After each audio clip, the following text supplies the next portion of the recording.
I'm playing Powerpuff Girls tennis. This is as good as it gets. 2, 3, yeah! On August 8th, 2024, the Cartoon Network website had shut down. The Cartoon Network website was officially shut down. You can still type these letters into your browser, but you may not like what you'll find on the other side. Stream Cartoon Network on Max. Where in the world is David Zaslav? Master Flex Night.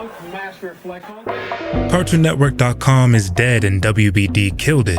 World-renowned cultural terrorist David Zaslav shuttered the network's iconic Burbank headquarters and funneled all of its underpaid laborers into WBD's dirty basement with the other animation studio that was already there so that they could toil away in the mines together. Then have all of their years-long projects cancelled and wiped from company hard drives literal seconds before they released because David, ostensibly the chief executive officer of a massive conglomerate, can't seem to make money unless it's also going into his own pockets. You visit CartoonNetwork.com now and are met with a threat to join WBD's alleged streamer, Max, and if you don't, you get Enigma through your computer screen. Serving this hot take publicly could risk me my illustrious career, but whatever, I'm just gonna say it.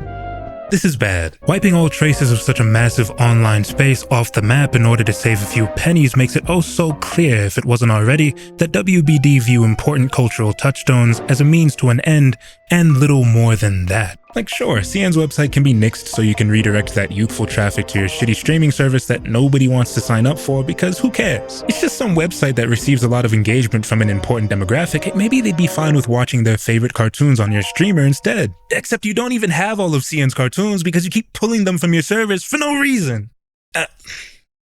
Okay. So, an essential archive of childhood favorites is gone. Just like that. Everything you love can be snatched up and disappeared in seconds as long as moneyed interests are allowed to hoard the internet. That's just the way of things. And it's bad. But I'm not trying to dwell on the bad, because this video is about CartoonNetwork.com, probably the greatest thing to ever happen to anyone below the age of 35. The most popular tweet I saw in relation to news of this iconic website being put down was this one. Rest in peace, GOAT. Thanks for the memories. Attached below the tweet are 4 web games that you used to be able to play on the site. This is why youth of the 2000s spent a collective billion-plus hours on CartoonNetwork.com in the first place, for its untouchable library of digital games, each one based on a show that they were likely already watching. You could catch your favorite series on the telly, then play a game based around that series on the internet for free seconds afterwards. How is this not the life they wrote about in the Sonnets? Leah J. Williams quotes former developer Rob Spierenberg on this subject in her article How CN Games Shaped Countless Childhoods. He says, "These games represent part of global cultural history. These things were all over the world and everybody was engaging with them. They were truly global, simultaneous, concurrent things released by Cartoon Network. It was kind of a communal cultural moment and one of the first times that the internet took on that role of allowing kids from all over the world to engage with the same experience at roughly the same time." There are a handful of other websites from the time period that also fit this bill, yeah, but today's video is about the numero uno, the website that got me and so many others into the crazy medium of gaming in the first place. It's also about the people who made these games, about who they were, about their process, and about how they reckon with the legacy they've built. This is a celebration of the early web and a eulogy for one of the first online communities for children, aka the OG to a lot of you freaks and geeks, now dead and buried. The all-time greatest website to play Flash games on. Put some respect on the name CartoonNetwork.com. How you like the way I was tuning that up? How you like, yo, who's been on all week? Juanito, who's been on? Who's been on? Bye-bye. Classic, who else? That's it. It's a cool 20 degrees in the tropics. I hope you're having a beautiful day on this dingy street corner of the internet, my friend. I'm your host, Lou Ratchet's Burner. Bye-bye. I'm excited for this one. It's been decades since their days in the sun, but a lot of information about these web games, about the people who made these games, is going to be made public for the first time here in this very video. For example, what's this about? Whoa, let's hold our horses. There is no Battle Blitz 2 in the works, but what I can assure you of for now is that this is a real image made by the same folks who developed the original Teen Titans Battle Blitz, and I have all the information pertaining to that image. You and I are going to get into it and so much more. Don't believe me, just watch. All of the games we're covering can be found on the Flashpoint archive or played online using the free and open source plugin Ruffle, but you already knew that. A lot of Cartoon Network's browser games are tied to shows that I'm interested in talking about generally, so I've broken this project up into segments. If you see the name of your favorite show on screen, that means I'll likely be talking a bit about that show, and certainly about the Flash games tied to that show, and if you don't, then it's possible that I didn't talk about them. I'm sorry. You can't please everybody.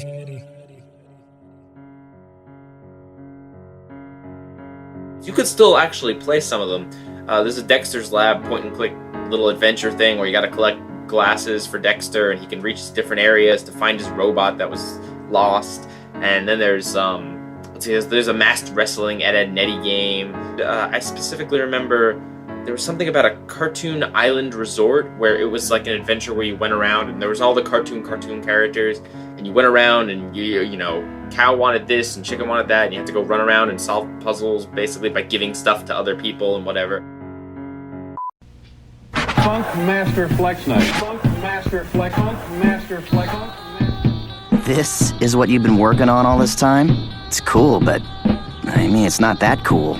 Showtime. Magus XLR, if you don't know, was a television series that ran on Cartoon Network in the early 2000s, a show that paid homage to and parodied mecha anime, featuring one character who took the conventions of the genre and stakes of her world seriously, and another who embodied the American perception of mecha anime. Big robot make thing go boom. No smashing? But I like smashing. No smashing. Okay. No smashing. A brilliant concept, and this show was successful enough to receive the grand honor of being written off as a tax loss, a literal footnote in Cartoon Network's catalog. We fondly remember it all the same though. Coop here has a cool car. He attaches it to this alien robot and pilots the thing with a PlayStation controller and saves the world and blows a whole lot of shit up and stuff. A young Babar was dying to watch Magus XLR, but almost 2 decades passed between the moment I first saw an ad for the series and the moment I finally got to watch it proper, and I thought it was cool. Didn't stick to my ribs, but the game was good ambrosia. Stuffed crust pizza for the soul. Magus XLR versus the universe. Real classic up here. This is literally the first game I ever played on my own, no supervision, no nothing. And it's the game that introduced me to CartoonNetwork.com. In 2005, me from the past caught an advertisement for the website on free television, and the rest was history. I was in PBS Kids' ecosystem at the time, playing Sagwa paint and color pages, bro. I had no idea what was about to hit me. Magus XLR versus the universe, that good shit. This is a side-scrolling shooter, but the initial order of business is choosing who pilots the big-ass robot. I go for Kiva here in the middle, and I'm greeted with this beautiful heads-up display that's built into the inside of Coop's dashboard. The whole rig is animated too. It jumps around as you wreak havoc with Magus, and that's the aim of this game. Destroy everything. Everything.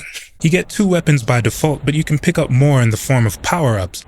Play it safe and you'll pretty quickly end up with a scary arsenal. Big guns, missiles, whatever that is, nuclear devices. Magus becomes a specter of annihilation with bombs and lasers firing across the entire screen. Everybody dies, including you if you get too cocky. And the further you progress, the more it becomes imperative not to take any damage, because when you finally get struck, you lose everything. Everything. It's back to standard level 1 weaponry, loser. If we're talking level 4, 5, 6, that's no problem. It's possible to climb out of that hole. We're talking level 10. It's over, dog. You're fighting enemies twice your size, getting eaten up by projectiles being fired by 100 different ops. You're fucked. And you can only get hit 5 times before getting sent back to level 1, where you belong. Some power-ups will restore your life, but I've only seen 2 or 3 of them in the last 20 years. Don't count on being any luckier than me. Magus XLR versus the universe scratched that lizard-brained itch. Blowing shit up rarely gets more fun than this, and isn't that the perfect pitch for a Magus game? How else would Coop and his friends have handled business? Huh. I saved the world after all. Magus XLR vs. the Universe was made by New York-based developer This Is Pop, at the time known as Pop & Company.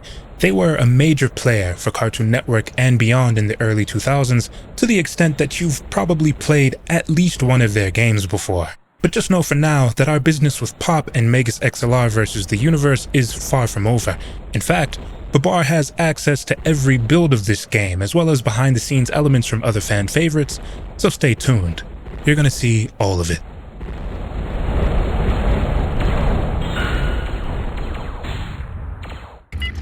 Let's go! Magus had other games too, but let's check out this one. Appetite for Demolition is a fully 3D adventure game starring the titular mecha, developed by Skyworks Technologies, who are massive players in the advergaming space. Advergaming is a dead and forgotten part of the industry at this point, but in the early 2000s, that term was used to refer to games made in collaboration with a corporation, usually with the aim of promoting a specific product. In a way, not unlike what your favorite Cartoon Network games were, right? In fact, it's likely that every studio I shout out in this video worked in advergames at some point.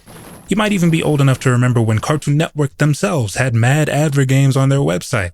They're known for their IP-specific games nowadays, but they used to be nasty with it. All that to say, it makes sense to find Skyworks here in semi-familiar company. Skyworks produced hundreds of web games, including 3D games for clients ranging from Lifesaver and Chips Ahoy to BMW and Cartoon Network. Appetite for Demolition has you running around an open world completing objectives, which are all some variation of go here. Then here, any aliens in your sight get stomped out and sent back to the Shadow Realm while you destroy your entire city, mostly by accident. Kiva calls you an idiot a lot. You're trying to win, right? It's alright. Appetite for Demolition was a member of CN's Power Play initiative, a part of the network's past so forgotten that you can find forum threads from 2009 titled, "Hey, remember this thing?" Power Play was one of the first attempts to tap into a market strategy popularized by casual game development studios like PopCap. Games like Bejeweled and Plants vs. Zombies were little downloadable demo packages that players could only complete in full after purchasing. PopCap's own website facilitated these purchases, and this business model proved extraordinarily successful for the studio. Cartoon Network apparently sold their Power Play games for up to $20, which, pricing aside, is still pretty audacious considering they were charging a premium 6 years before Plants vs. Zombies established that this could actually be a good business model. Power Play games, Demolition included, would ultimately end up being made free on CartoonNetwork.com, with some of them outright disappearing by the 2020s. Appetite for Demolition on macOS is an experiment. There's like one functioning level, and I'm not even confident that I'm able to explore the full range of this level's possibilities. You don't get a title screen to usher you into the game either. Demolition on macOS instead opts to skip all that pageantry and cold open on the mission debriefing. There are actual story and character interactions taking place here, but everything plays out in audio log form over this screen. All right, Coop. We have a full training schedule for today, so we better get started. No dice, Red. It's kind of awkward. We couldn't get Metal Gear Solid portraits or something. New characters appear and start chiming in, and you're like, oh shit. The only thirst that's getting satiated today is my thirst for revenge. I hear him.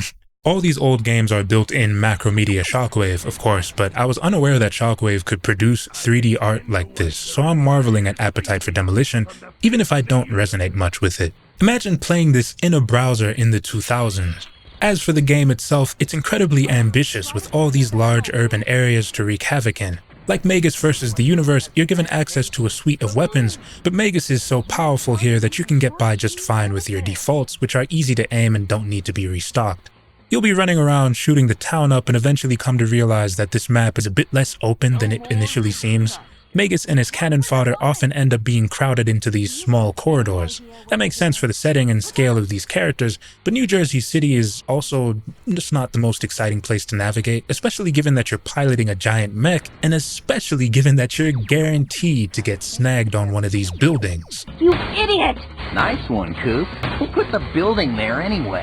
Watch where you're going! I'm trying to find this big gulp, and the minimap suggests it's at the end of this one corridor, so I head all the way down, and it's nowhere to be found, of course, because I'm an idiot. The map was obviously trying to point me to the other corridor, so I drag Magus all the way down to that one and scour the path for my objective, only to realize that it's not there either. It's actually at the end of another corridor that's between the two corridors. Ooh, stuff like this can feel intentionally malicious, but yeah, that's Demolition. 3D web games have come a long way since Demolition for sure, but it all started here, didn't it? GamesHub even claims that full 3D web gaming was pioneered at Funny Garbage, another company that is well known for their extensive work with Cartoon Network.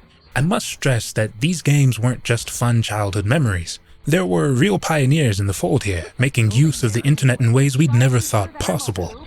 real cowboys who sought to break conventions and tread paths anew on a relentless quest to entertain. Anyway, I discovered that pressing the number keys will jump Magus around the map, which is really off-putting and surely not an intended way to play. Regardless, I teleported the giant robot to the main objective and beat mission 1, and then the game crashed.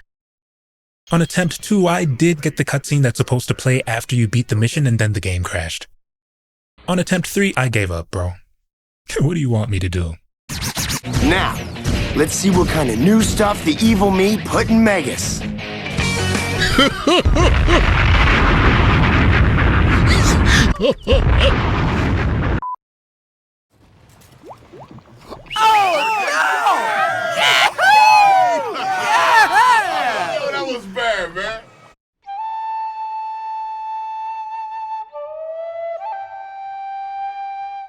Keeping it $1.50, Samurai Jack is probably cooler than your favorite franchise. It's the crown achievement of animator Genndy Tartakovsky. As a youth, I didn't pay much mind to his output past 2004 or so, but I'm pretty confident that he hasn't made a creative misstep since 1996. Look at the television shows this man has developed. Oops, all bangers. That's a once-in-a-lifetime talent right there. Read Linda Semensky's essay about the revival of the studio-era cartoon if you want to get a sense of just how important he and his other CalArts buddies were to the landscape of TV animation during the 90s. Cartoon Network needed these weirdos. Danny Antonucci too, obviously, but I've already talked about him too much. Go check out my other video, by the way. This is still one of the boldest projects that Cartoon Network has ever greenlit. The studio had a lot of trust in Genndy's vision after he scored a 100-point game with his first series, Dexter's Laboratory. They just let him do whatever he wanted for his next go at showrunning, and he said, okay, I'm gonna make some weird samurai shit. Genndy's somber story about a feudal warrior being thrust forward in time by a malevolent spirit came completely out of left field for CN. This kind of weirdo artsy shit was not their bag at all, but Genndy managed to create another iconic show that was worlds apart from his first one. How do the games fare, though? Pretty good, at least the free ones do. I played a number of Samurai Jack games as a kid. The first was Cavern Raid, made by Carbello AB, a Swedish studio that did some work with Atari licensed properties in the 2000s, including a Java-based Micro Machines game for mobile. Here's Cavern Raid. Aku, the evil one, has stolen the harvests of these poor villagers and locked the spoils away in a cavern. Jack must do battle with Aku's henchmen and recover this food for the sake of humanity. You jump around this map, kill everybody, pick up keys to recover all the caged food, and then descend deeper. Repeat until you get a congratulations screen. If you only ever played this game as a kid, that means you've likely never seen this screen before, on account of this game's platforming being pretty hilariously frustrating. The attack being mapped to the shift key also meant you'd inevitably trigger the sticky keys window over and over again while Jack stood still and took damage in the background. Great accessibility tool, but kids didn't know how to turn this off, and it made for some hair-pulling moments. Not as problematic as Carbello's other web games, Q Desert Quest, and Justice League Curse of the Underworld, both great, but you know. The main things that stick with you after playing Cavern Raid are Jack's impressive fluidity and that one jingle that plays after you beat a level. Funk Master Flex Knife. Master Flex. Master Flex. Oh, so sweet. That's the sound of many a childhood right there. Actually beating this little game for the first time a week ago felt like wrapping up a hidden side quest. Real classic. There was no shortage of Samurai Jack web games in the early 2000s, but we've got limited time despite the length of this video suggesting otherwise, so I just want to quickly acknowledge some other fan favorites before we move on. Path of Destiny is one I always had a hard time wrapping my head around. It was made by New York-based design company Funny Garbage, one of the kingpins of early 2000s web design, and we'll definitely be learning a bit more about them later. But this game's cool. A bit frustrating in my opinion. Survive waves of enemies while hovering up villagers for bonus points and rinse and repeat for 2 to 3 minutes until you get to Aku. Whether or not you make it to the end of this one feels like it depends on how fortunate you are, because there's not actually a way to avoid all damage in Path of Destiny. Then again, it's important to note that these are just my feelings. You'll take all sorts of strange, unavoidable damage across the few minutes it takes to complete or give up on Path of Destiny. Make it to level 3 and suddenly Jack is getting whipped by demons and you're thinking, what am I even supposed to do about these goons? And the game says, die brother, I don't know. Destiny's combat isn't for me, but I do appreciate how challenging it is. Desert Quest is another one of Carbello AB's, aka the sticky key merchants, and you can tell. Some UI elements and sound effects have been pulled straight from Cavern Raid. Same control scheme as well, including the hilarious use of the shift key. Completely different game feel though, as this is a side-scrolling beat-em-up with no platforming elements in sight. Jehovah is real. In Desert Quest, you're tasked with fighting an army of Aku's robot bugs and saving this poor little girl, a premise not too dissimilar to Path of Destinies. This one's hard as shit if you're not taking advantage of any exploits, but during my playthrough of it, I'd forgotten that the control key blocks, so I'm an idiot, don't listen to me. All of Carbello's web games were great, but it seems like a big takeaway from fans of Cavern Raid and Desert Quest is that shift was a crazy choice for an attack key in the 2000s. It's hard to stay frustrated at these games though. Aesthetically pleasing packages with good feeling gameplay, Desert Quest's artwork in particular is quite beautiful. I like the beat 'em up thing it's going for as well. It looks and plays almost identically to the slightly superior Justice League Curse of the Underworld, which is why I won't be talking about that particular game at length, but check that one out too, seriously. Real classic. Way of the Warrior was made by San Francisco outfit Spazco Animation, and it gamifies Samurai Jack's first episode. He's taken on 5 trials across 4 different continents in order to build the necessary repertoire of skills to go demon slaying. You can do these trials in any order. When I was a kid, I'd always go straight for the chief because he was black, only to be reminded that, yes, he still was very capable of kicking my ass, then I'd quit the game. In reality, this fight's not that bad. 2 of the chief's attacks look pretty similar, and that can be tough, but there's a good chance he opens himself up to an attack the moment the fight starts and you beat the challenge in a couple seconds. Otherwise, you can shoot at targets with Robin Hood, sail with Vikings, play Fruit Ninja at the Shaolin Temple, and do whatever this is. Ooh. Beat all 5 challenges and Jack gets his katana. You know what type of timing he's about to be on.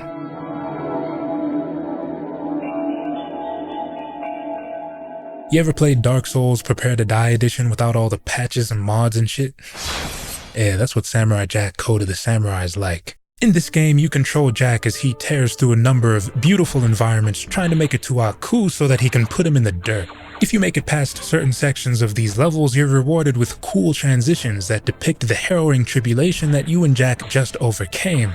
A great visual touch. This game has such a verve to it, a certain je ne sais quoi that won't be seen in a lot of Flash games from around the time period.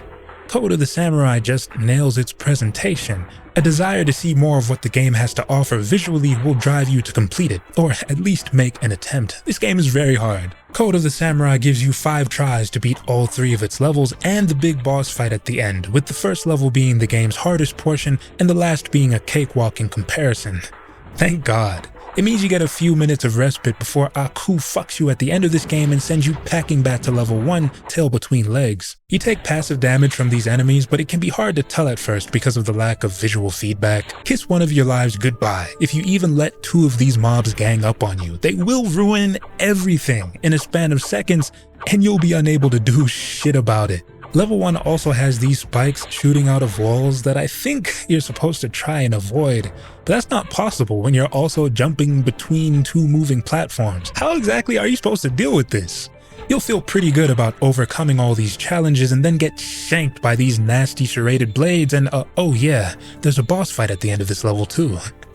It's like the only real boss fight in this game, outside of Aku at the end. Wow. How demoralizing for level fucking 1. If you die here, it's fine because you just respawn in front of the boss and his health never regenerates. His main attack is perfectly avoidable and you can get off 3 hits without taking damage as long as you're aware that his attacks only have to get near you in order to land. Which feels like bullshit until he does his other attack where he slides across the screen and takes big chunks out of your health bar, which is actually bullshit. I'm so sure there's no way to deal with this other than to take it. Kill him before he kills you and you can sing praise to the sun before moving on to the sewer level. Only real challenges here are the fact that the previous boss just took 3 of your 5 lives and that you now have to deal with more durable enemies who will almost always collapse just after doing some kind of damage to you. It's annoying, but persevere we must. The boss here is teleporting a lot, so you can't hit him until he starts to charge up an attack, at which point you can put him down instantly. It's very easy to blaze through this portion of the level in seconds without even realizing that this was supposed to be some kind of fight. Level 3 is very pretty, and it's easy to get through this portion without taking any damage at all, and in the fight with Aku, Jack will only be taking damage, so again, I'm thankful. Aku's not that difficult of a fight, actually. His is a battle of attrition. He won't take damage unless you hit him in the head. Easiest strategy is to stand on the platform directly below him and spam the jump attack until he gets pissed off and flaps away. The floor becomes lava, so parkour up these clouds, make sure to get a running start if you don't want to end up like me, and repeat until you see Jack's beautiful smile. I always assumed that these flashy looking abilities on the top left corner could be unlocked when you beat the game, but no, you just get Jack's smile. It is a nice smile though. If you weren't a daft kid like me, you'd know you could just do a web search for all the right codes and get access to these extras. They completely trivialize the game. It's alright. Shouts out to Sarbakken, the Montreal-based development studio who produced Code of the Samurai. They're more known for their work with Nickelodeon and Disney, and I personally revere them for their take on Kim Possible in the A Stitch in Time series, but as far as their Cartoon Network games go, Code of the Samurai is their crown jewel, and I never fail to return to it. Real classic up here. Yeah! Let your ears feast to the flavor of the acoustic sound!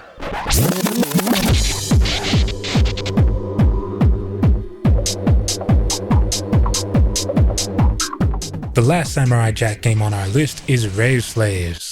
This guy's cool beats are hypnotizing kids and turning them into dancing henchmen for Aku. It's time for Jack to stop this madness.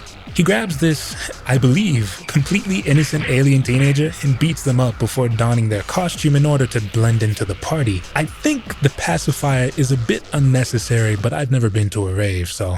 These partygoers are doing a hilarious dance to some pretty nauseating beats, and they will beat you up if you don't follow suit, so you've got to boogie with them until you're out of their line of sight.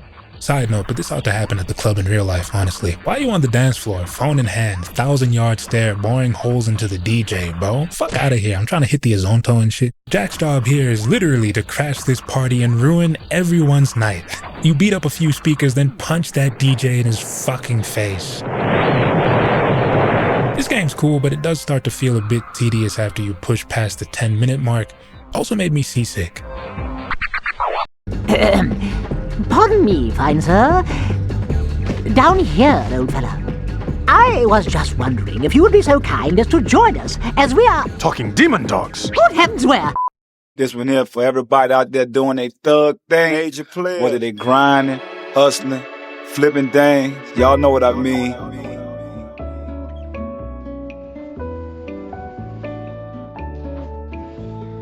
Teen Titans Battle Blitz, Ben 10 Battle Ready, Billy and Mandy's Harem Scarum, Megas XLR vs. the Universe. What do these titles have in common? Well, they're some of the most popular games Cartoon Network ever published. Battle Blitz in particular is probably CN's most played game of all time anywhere, free or paid. These games were all developed by one company. This is Pop, a casual game development studio based in New York City. A majority of CartoonNetwork.com's major players balled in New York, and This Is Pop was a star athlete, producing excellent game after excellent game for the network up until the year before CN was exposed to the full moon and transformed into a max landing page. In about 20 minutes, I'll be going through Pop's history with Cartoon Network and using that one studio as a way to discuss the impact of early web developers as a whole. The people who made your favorite Flash games are a criminally under-discussed and uncredited bunch, so let's discuss them. Let's credit them. You can't find these stories on the internet, and what you can find I'll be uncovering for you in this video, so join me on this safari. It'll be worth it. Bro, the Nationals frontman worked at Funny Garbage for like 7 years and nobody talks about it. This Is Pop's producer would go on to work on GTA 5. These details won't even come up again in this video, by the way. I'm just trying to make the point that this was a fascinating group of people, and I cannot wait to pass some of what I've learned about them onto you. With that being said, day's still young. Ladies and gentlemen, I'm your host, Babar the Elephant. You know how we do here. Let's get back to the feast. 5, 4, 3, 2. If you didn't grow up wanting to be the 6th member of this crew and live in their big-ass treehouse, you're lying. You're just a liar. And let me tell you why. Much like Ed, Edd, and Eddy, Kids Next Door was all about stretching the realities of suburban childhood to their logical extremes. Sector V's golden children were everything kids wanted to be. They'd partake in cool action sequences, break into top-secret facilities, and build impossible technology. It was the cool kids facing off against the grandmother who was too insistent on forcing you to eat her nasty food, can't relate, of the guy who wanted to make you brush your teeth and floss all the time. The weird kids who you absolutely didn't want to hang out with, and their dad. K&D's enemies were Bond villains, contorted to embody everything that children hate. The Kids Next Door's explicit objective was to literally rage against the tyranny of adults. This was something that their audience weren't able to do.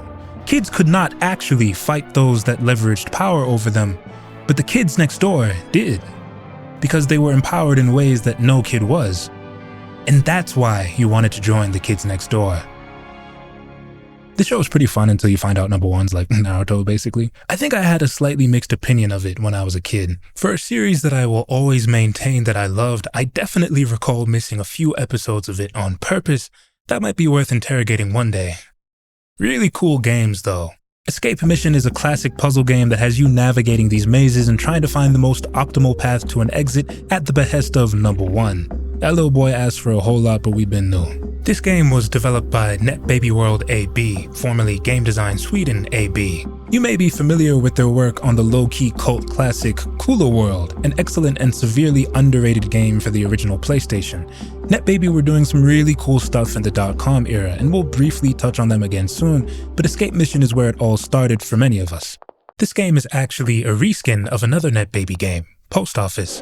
In Escape Mission, you control multiple kids and deal with various obstacles on your way from point A to point B, then rinse and repeat. You get 3 tries to make it through the whole game before Nigel Uno kicks your sorry ass back to level 1, which, it feels a bit harsh, but it's whatever. If you're like me, you'll develop some undeserved confidence after realizing these levels are kinda easy before getting absolutely fucked by a simple puzzle and quitting. Bruised egos heal, friend. Get back in there and complete your duty. I kind of adore this game. I used to play it all the time. You and me both will keep coming back to Escape Mission every couple of years for the rest of our lives until it finally comes time to actually beat it. For some of us, certainly for me, that day may never arrive. Classic, classic, classic. Operation Rail is hard as shit.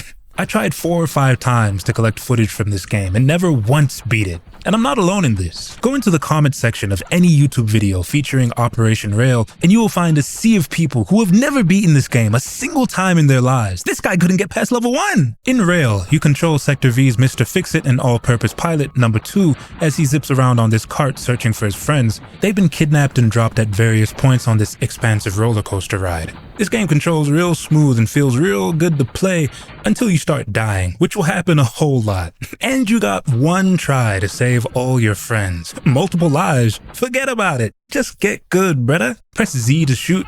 Make sure not to get your projectiles confused with the thousands that will be flying at you from every direction and claiming your entire health bar. Don't dilly-dally either, cause you're on a timer and that will catch you off guard at the worst possible time. This game will terrorize you if you're not being careful. It'll terrorize you if you are being careful. By the way, you don't get any power-ups or better weapons as the game progresses, so you will actually just have to get good in order to win this one. You can technically prestige Operation Rail in under 10 minutes, but that's hearsay cause I wouldn't know. Operation Rail, I'll get you one day. To the developer who programmed this one, please send me an email. We need to have a conversation. I don't think you know what you did to the kids who played this game, friend. As far as the Cartooniverse is concerned though, this is one of their most fun Flash experiences. One that you could spend an hour playing just so you can squeeze in a run that was 2% better than your last one. Plus, the validation of beating a level and getting to hear that sweet, sweet music.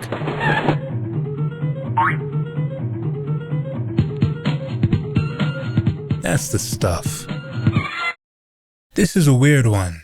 Sarbakin's Operation Stat has you networking with rival territories in some kind of cross-promotional affair.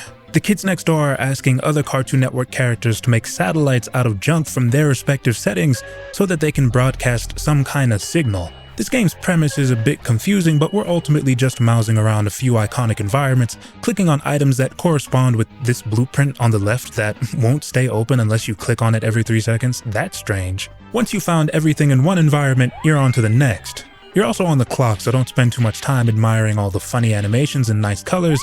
The game's music sounds like weaponized anxiety, which does serve as motivation to press forward in timely fashion before the world ends, I think. The game does its best to impart a sense of urgency, but you're ultimately just clicking around on a static image, and the dissonance this creates is pretty noticeable. You just end up feeling kinda uncomfortable for the couple minutes it takes to beat this thing. Regardless, it's a fun little package and I'm happy it's here. I only ever landed on Operation Stat by accident as a kid because I couldn't ever wrap my head around what was admittedly a very straightforward concept gameplay-wise. I'd just be clicking around the screen like, I don't get this shit. That's a bad foursome. I tell you what, dominate the court, earn some real respect. You and me will play one-on-one. What do you say?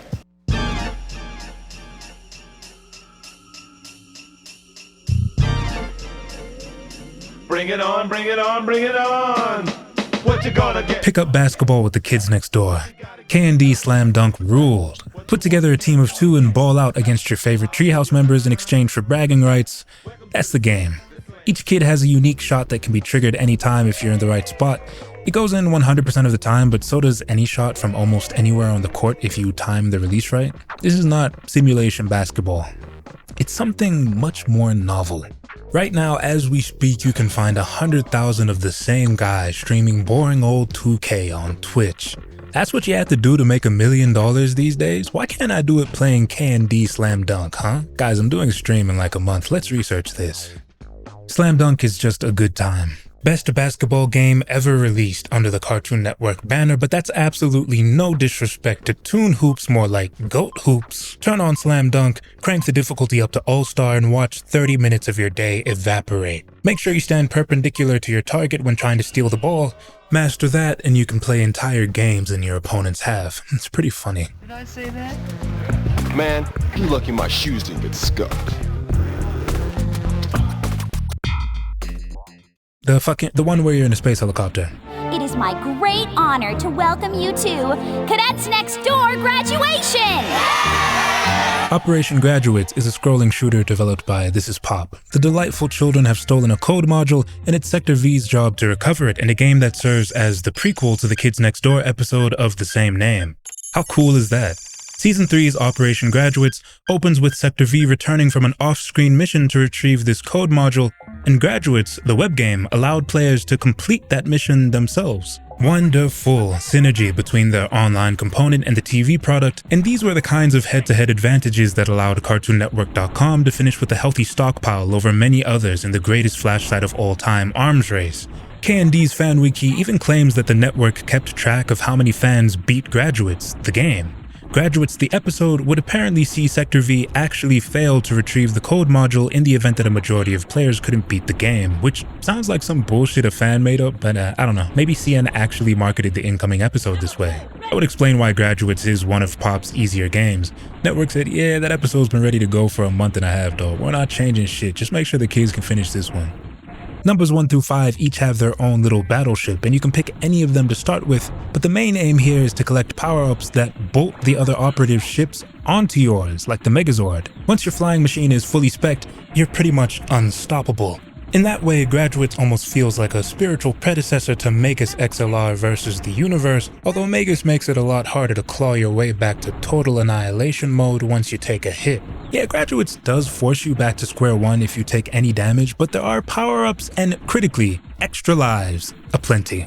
Comparatively, extra lives in Magus might as well be a feature I made up, because you'll never see them. In Graduates, you get hit and still have 15 more tries, and you'll be back to doing maximum damage in 30-odd seconds. You're chilling.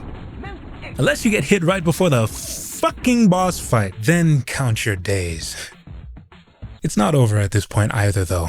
The delightful children are scrubs, thankfully, and you should have a treasure chest full of lives stocked. Once you pin them for the 1, 2, 3, you have to return the code module back to K&D's moon base, which means racing through this minefield of debris. If the boss fight has left you clinging on to one little life, then this is likely where you and that life part ways. Snatch victory from the jaws of defeat though, and you'll return to Moonbase just in time for Tommy's graduation. We thought we'd bring a little graduation gift, courtesy of the defeated children from down the lane. Operation Trick or Treat, another pop game. If you ever thought there was no way this name could make sense as an acronym, then yeah, it's to be expected anyway, because Operation Trick or Treat is a slight reskin of a similarly Halloween-themed Cartoon Network game, Trick or Treat Beat. In both games, you play a kid who's on the beat for treats. Get it? Fill your bag with enough candy and you can move on to the next level, although if you want a pro tip that nobody but the developers of this game have known until now, I think, pressing the Shift key and 4 at the same time will unlock every level in the game. You're welcome. Operation Trick or Treat calls upon you to seek out the 5 members of Sector V as you fill up your goodie bag with as many sweets and gold coins as you can find. The kids next door contribute nicely to the candy fund, and you have to find a way to get all of them if you want to beat a level, because your balance will contribute to whether or not you can advance. Along the beat, your in-game avatar will find tokens that give them access to various costumes, each one giving them a specific ability that allows them to access certain parts of a level. The skeleton costume can open locked doors. The vampire costume allows your avatar to transform into a bat and bypass certain areas. The Frankenstein costume allows you to destroy certain obstacles. The witch allows you to hex ghosts, etc. Once you find a costume, you'll transform and leave your previous costume behind, but you might need that costume later, so you're always making a small calculation when you stumble upon new abilities. Trick or Treat's timer also impacts your score. Let that timer run down to 0 and you don't get any bonus points. I don't recall there being any leaderboards for this game, so that might not have mattered, but it would always bruise my ego when I got down to 1 gold coin and couldn't find it. I'd be scrambling up and down the map, revisiting the same areas over and over again like an idiot until the timer sat me down and told me I just wasn't that guy. This is a really cool puzzle game with really beautiful artwork, especially if we're talking Trick or Treat Beat, which Pop would consider the definitive one of the two. Operation Trick or Treat does stand on its own too. It's less a reskin and more an expansion pack, featuring a new cast of characters and entirely new levels. I also have a soft spot for Trick or Treat as it's the version of the game that I actually grew up playing. That doesn't necessarily make it the better experience though. Trick or Treat Beat progresses in a more sensible, linear fashion than its sister game, and it features superior pixel art too. Dexter in particular looks marvelous, and the Ed Boys co-star in this game, so you know where my heart's leaning. I would start a campaign to get CN to finance a Trick or Treat sequel with more characters, costumes, and environments, but WBD is potentially a terrorist organization and thus I refuse to negotiate with them. Real classic up here. I'm setting the tone. Lightning round. Operation Tommy, not to be confused with the episode, stars number 2's little brother as he takes one small step for man in his trash can lunar lander. This little game is another one of Pop's, and it was made right after Operation Graduates. Cartoon Network was in need of some last-minute promotional material, and the team at Pop had enough money and time left over to produce a second Kids Next Door game, so they made this one in like 2 days, and it's great. Operation Tommy is the type of game that would have generated $100 million on an app store in 2014, but alas, we were almost 15 years ahead of our time with this one. You make adjustments to Tommy's rocket as he descends upon this moon base. Try not to kill him. That's it. You'll think you're really good at this game until it starts flooding the screen with asteroids to dodge, and at that point the real challenge is keeping that success rate counter at 50%. See how long you can make it before you spawn next to an asteroid and instantly fucking die. Number 1 sends number 2 into the ice cream factory to rescue their fallen teammates in K&D Ice Cream. This game is entirely about avoiding hazards. There's no combat system here. Number 2's momentum will send him careening into Hades if you're not careful, but respect this game's challenges and you'll complete it in a few minutes. So many fun animations to see and little challenges to overcome. This one's a really good time. K&D Number Generator allows you to create your own self-insert. I told you that you likely grew up wanting to be the 6th member of Sector V's squad, and this was the closest you were ever getting, buddy. You can put your character in a shiesty, so I like this game a lot. It'll generate a random number for you and then capture you posted up with the common cold or any number of villains from the series. It's cool, but this picture looks like incriminating evidence that the actual Kids Next Door would use against you. It looks like you're taking a selfie with this guy. You're pointing to yourself. Like, who, me? I'm not consorting with the opposition. Enough playtime. This is a game of winners and losers, where those who don't lock in don't survive.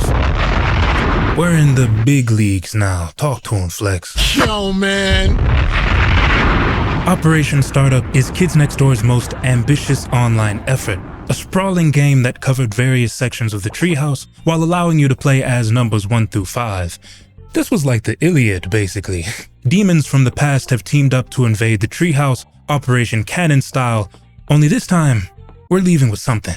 The kids separate and head to different parts of their raided sanctuary for individual missions with the ultimate goal of restarting their security system. Each kid has to deal with one villain en route to completing their task. Number 5 gets harassed by Sticky Beard as she tries to activate the backup power system. You pick up glasses that will allow her to spot these hidden shacks that contain lamps. Find 3 of them and you can unlock the path to this boss fight. It's the best one in the game and it's also likely everyone's first one, which is a bit unfortunate. We move though. Here you guide Number 5 as she bests Sticky Beard in a candy cane duel that is reminiscent of their much more dramatic one from the show. Low attacks will parry Sticky Beard's high attacks, but high attacks parry his middle attacks, not his low attacks, so that complicates the fight a bit. I remember playing this game at my auntie's house as a kid, and I'd always fail the mission here and quit the game. I beat the entire thing this time around. For me.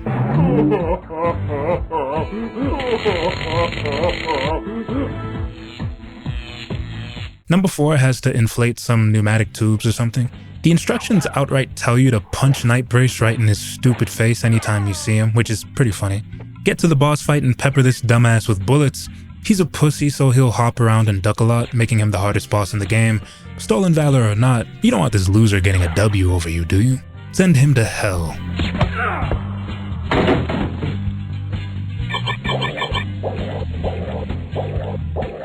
Number 3's gotta recharge a big battery. She gets easily distracted, so you've gotta avoid these butterflies or her airhead ass will freeze up and get stomped out by liver and onions. Side note, pairing up onions with liver was an agenda by Big Food to set up one of the greatest vegetables of all time. Anyway, fuck these two, hit him with the Euro step, plug some cords into this electrical box and clap Grandma Stuffums for the trophy.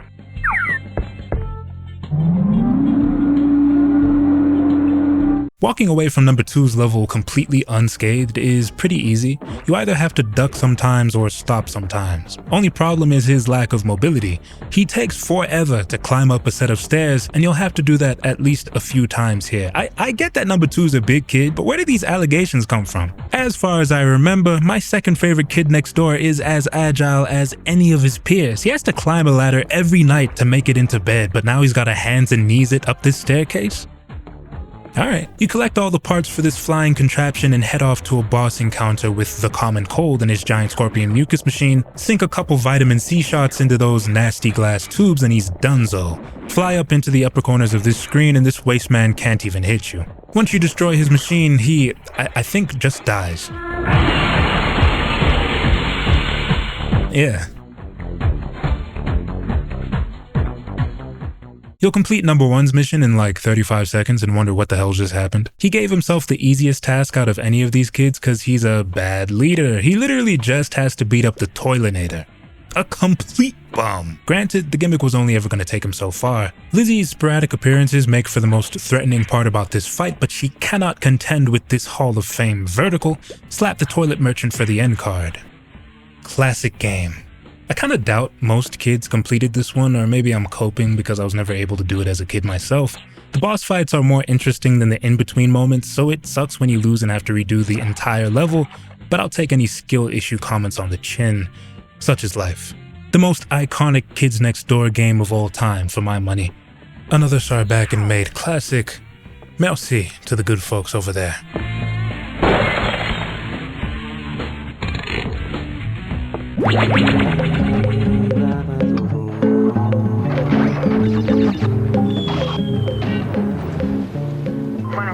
So you went to your cousin's house for a family visit and you found him playing the game.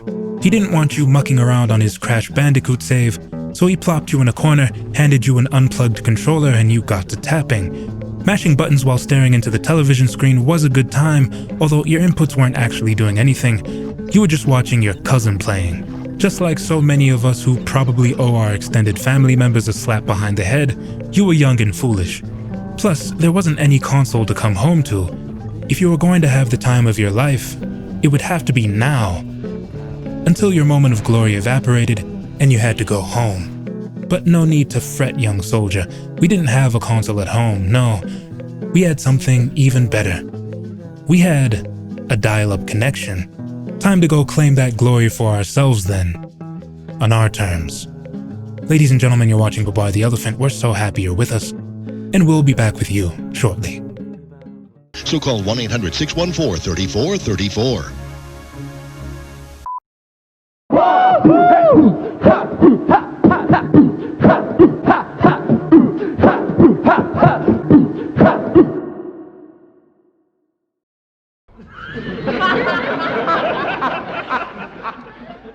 Alright, follow me on this.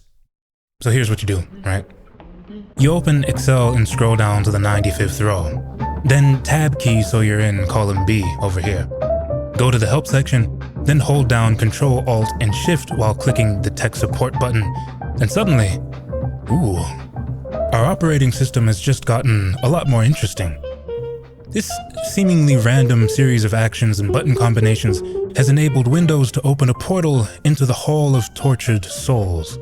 This creepy little game was a real piece of software that users could uncover in Excel 95, but there's no malicious spiritual intent behind this hidden gem, Auntie. You can close WhatsApp now. The Hall of Tortured Souls is a joke, coded in on behalf of Excel's developers, a dark bit of humor that also serves as a fun way to give credit to the individuals who made this program possible. This set of scrolling names are theirs.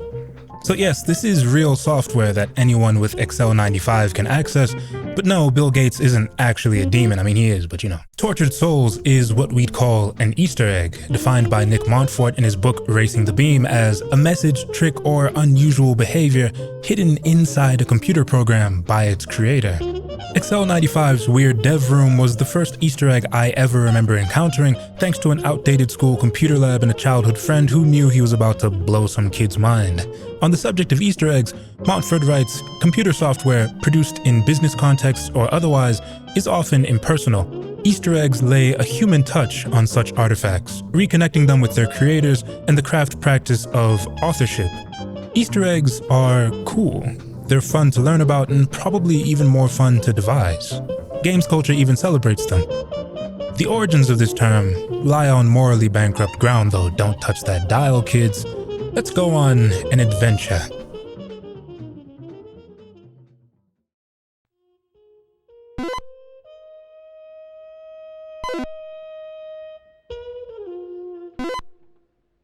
No, your screen isn't glitching.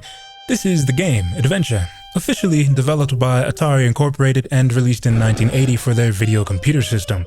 It's a programming triumph, a brilliant game, and also the site of the first widely known Easter egg.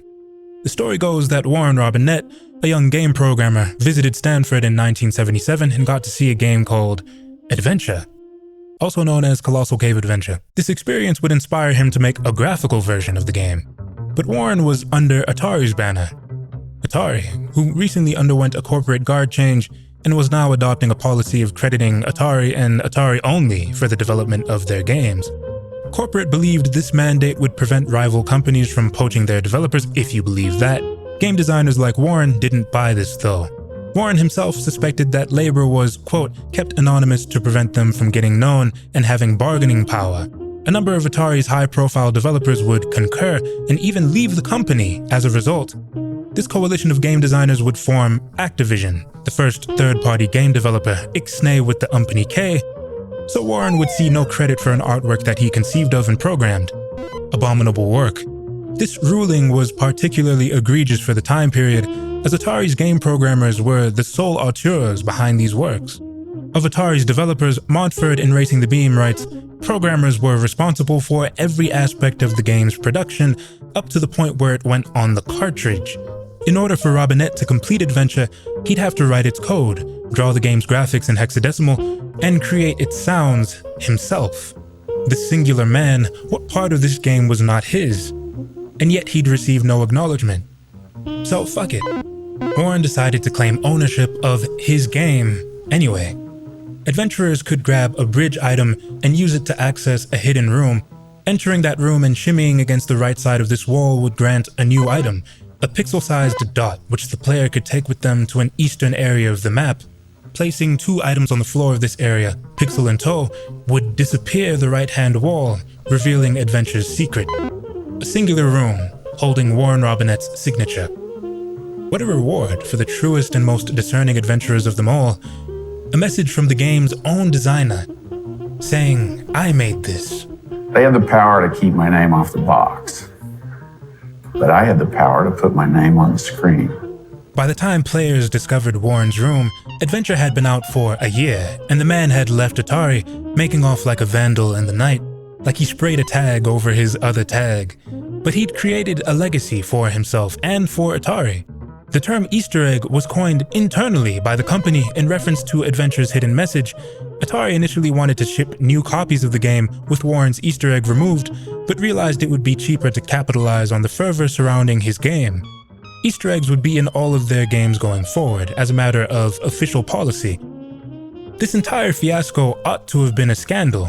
Atari would continue to tarnish their legacy year after year, decade after decade, but they were able to blot out the long-term consequences of this one sin, a lack of regard for the artists they employed, surely because of how new the games industry and gaming was to the public consciousness. Adventure released the same year as Raging Bull. It would have been unfathomable to credit Scorsese & Co.'s work to United Artists even at the time. But the games industry is an interesting one. Wherever it broke new ground, it also left scores of artists behind to sink deep into the newly formed cracks, to be forever unacknowledged or unpaid. In fact, the issue of corporate entities undervaluing their employees would persist through the early years of the home console, the early years of mobile games, the early years of web games, and beyond. An all too familiar story, isn't it?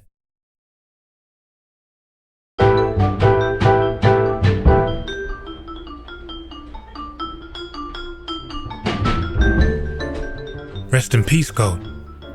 Thanks for the memories.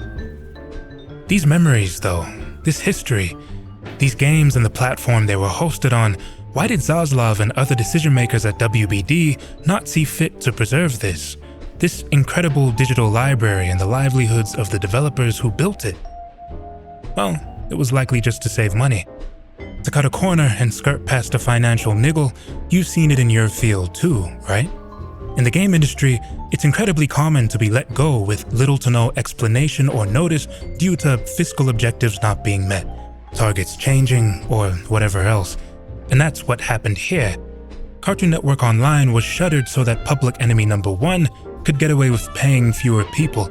Steve Wright, former director of software at Atari, argued in favor of leaving Warren Robinette's secret message in new copies of Adventure.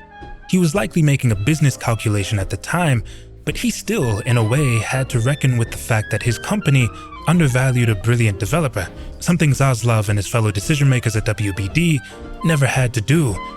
These boardroom guys got away with putting the all-time greatest website for children and all the folks who maintained it to the sword. And for me, that's unforgivable.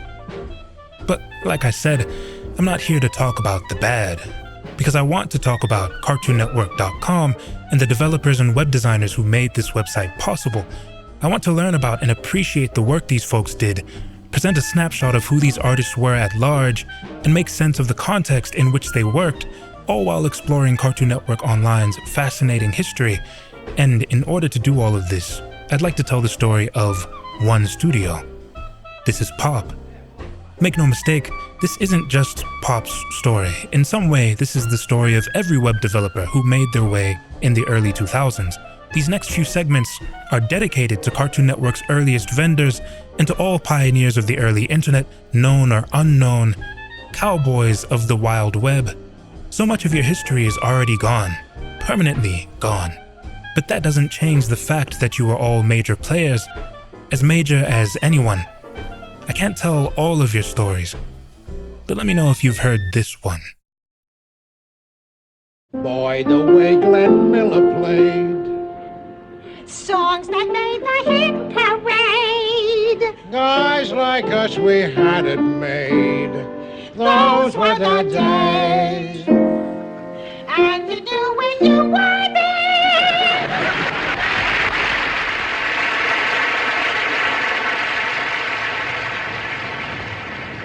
New York City, I'm taking you through a moment in time. The common denominator here is New Yorkers using computers to do things nobody's ever done before, so let's talk about RGA, one of the most revered design firms around, or just some ad agency, depending on who you ask. RGA has been many things over the last 40 to 50 years, but in the late 70s they were a film production company based in New York and founded by brothers Richard and Robert Greenberg. You may not know of R. Greenberg Associates by name, but you've likely seen their handiwork on the silver screen or in advertising. Lola Landikich, editor-in-chief at Art of the Title, says that the company is responsible for some of the most iconic commercial and film work of the last 35 years, and that's true. If you've seen a movie, you've seen Richard Greenberg's typography. We were looking at and trying to invent motion graphics and bring the creativity that we saw in print from all around the world and historically to the moving image. Machine-made animation and motion design both enjoy rich, eccentric, and impossible histories that are fascinating to read about if you're trying to win your local jaw-hitting floor competition. Hitchcock's Vertigo makes use of computer animation in its title sequence designed by Saul Bass, and that film came out in 1958. Ed Catmull made a 3D render of his own hand in a lab in the University of Utah 5 years before RGA formed and 7 years before he'd moved to Lucasfilm to co-found Pixar. Richard Greenberg was a spiritual descendant of these artists, to the extent that in his earlier years, he was running errands for Pablo Ferro, one of the founding fathers of motion design, before apparently telling the guy to fuck off and starting his own film production company with his brother. Like their predecessors before them, RGA made vast contributions to their discipline out of necessity. A number of their ideas were so conceptually ambitious that they had to invent new technology or techniques just to actualize them. The duo were charting ground on a relatively new frontier for the film industry. It was one thing to storyboard a cool idea for Superman's opening sequence, actually making it real was another thing entirely. Now they were inventing slit-scan photography, or at the very least, independently discovering it. Landikich writes that RGA, quote, made great strides in the use of computers for visual effects. Marrying cutting-edge technology with an acuity of ideas is the foundation on which RGA was built. That foresight is something the digital world would thank them for later. You can read more about the Greenberg brothers and their gizmos over on Art of the Title, and please donate to the website's coffee page after you do. They're an excellent resource. We'll sing RGA's greatest hits. 1978's Superman in its flashy opening sequence put the Greenbergs in the limelight. 1979's Alien owes at least some of its success to RGA's brilliant teaser and its uniquely unsettling use of the Futura typeface. And what more can you say about Ghostbusters? I don't know, I haven't watched it, but by the time they expanded to accommodate a full-fledged digital studio in 1993, RGA had attached their name to thousands of films and adverts. The commercial Hydra laid slain, and it was now a time for the design juggernaut to chart new territory. So I expect that the next award that the RGA will get will be from outer space. Onward into the unknown. An attractive, easy-to-use shop window, a gateway to the riches of the internet. This is a browser. And just as the Mac made a PC into a computer my mother could love, the browser opened up the internet to everyone. That unknown was the early internet, a strange powder keg of untold possibility, and in the early 90s, a little oasis that you checked in and out of occasionally. My link to the internet is via a modem. You weren't constantly jacked into this digital layer like a cyborg. Your existence wasn't tied to the metaverse as it is now, and your service provider was rationing internet access by the hour, so it would have behooved you to find whatever you were looking for, then get off Mosaic ASAP. But whenever you did jack in again, there'd likely be a nifty new website to discover and play around with. Geriatrics champion Web 1 as the internet's heyday, and they're onto something there, admittedly. The potential of this near formless digital environment was astounding, although it was hard to tell because of how slow and small time everything felt.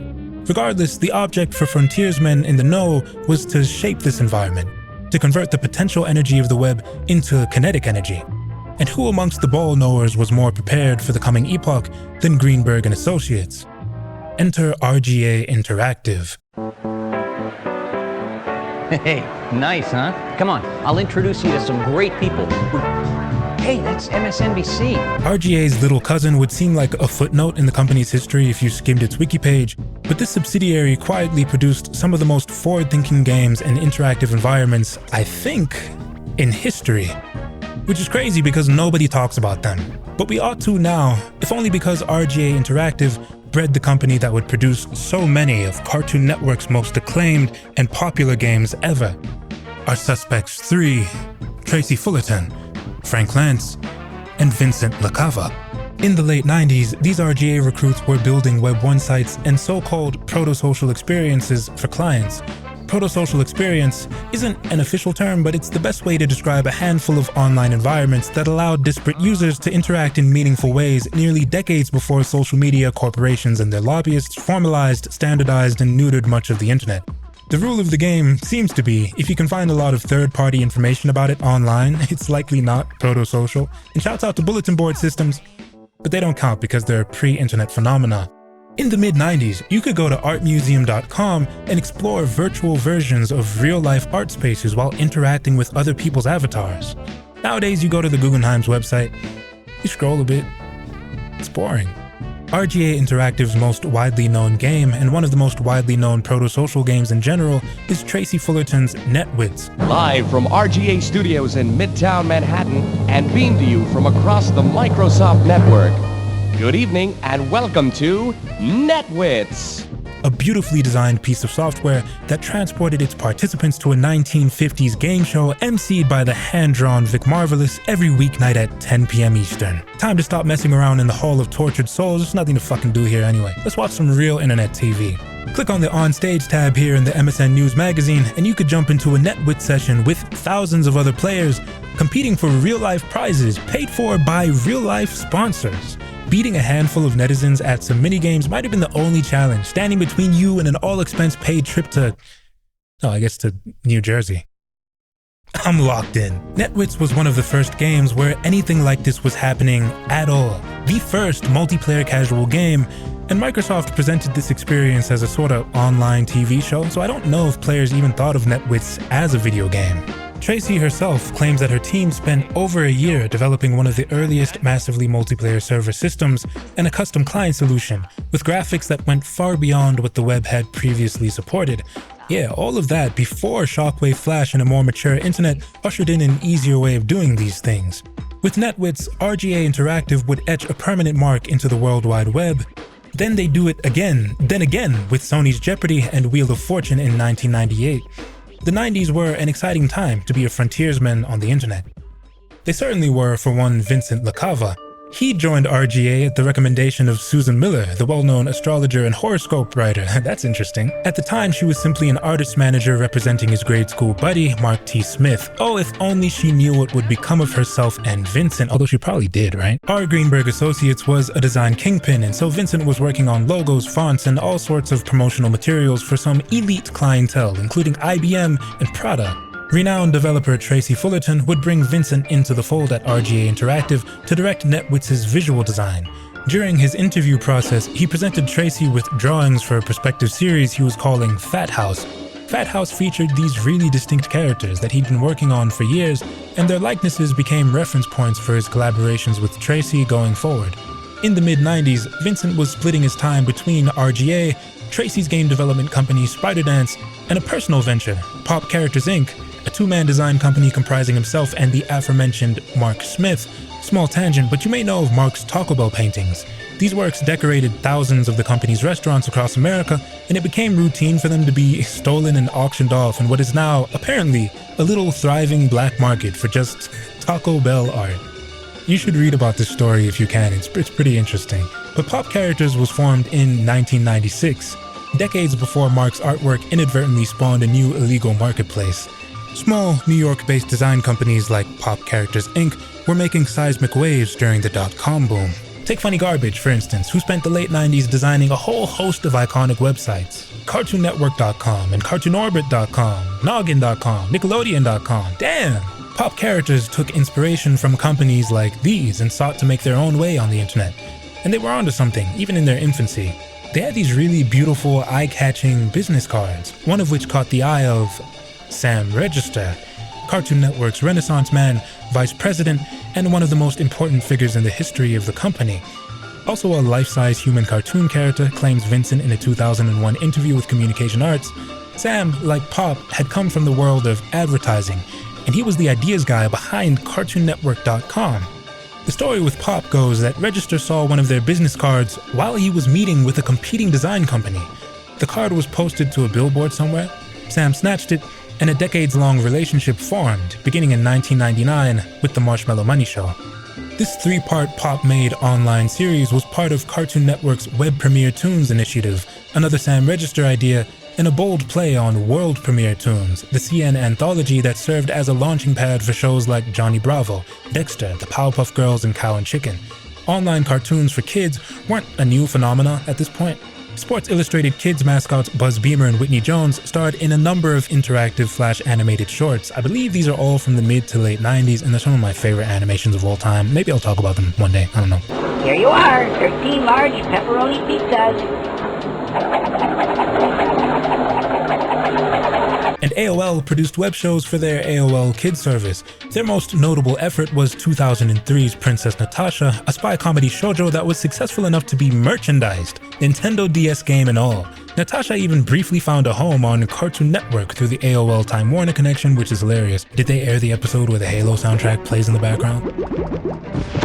A handful of the worst content creators of all time have jobs, viable careers, money on the table because of this show. They need to bow down to the OG. Web Premiere Toons was Cartoon Network's take on the Flash animated web series, with client service companies like Pop, Funny Garbage, and Wild Brain providing the content.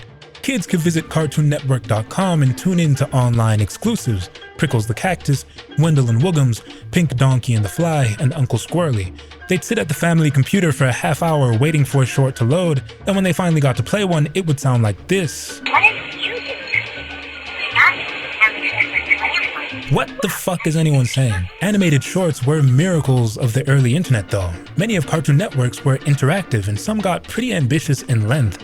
Chris Capozzo, formerly the creative director at Funny Garbage, spoke on record about the process of making Pink Donkey and the Fly and the limitations his team had to deal with. Quote, "All of our design decisions were governed by size issues.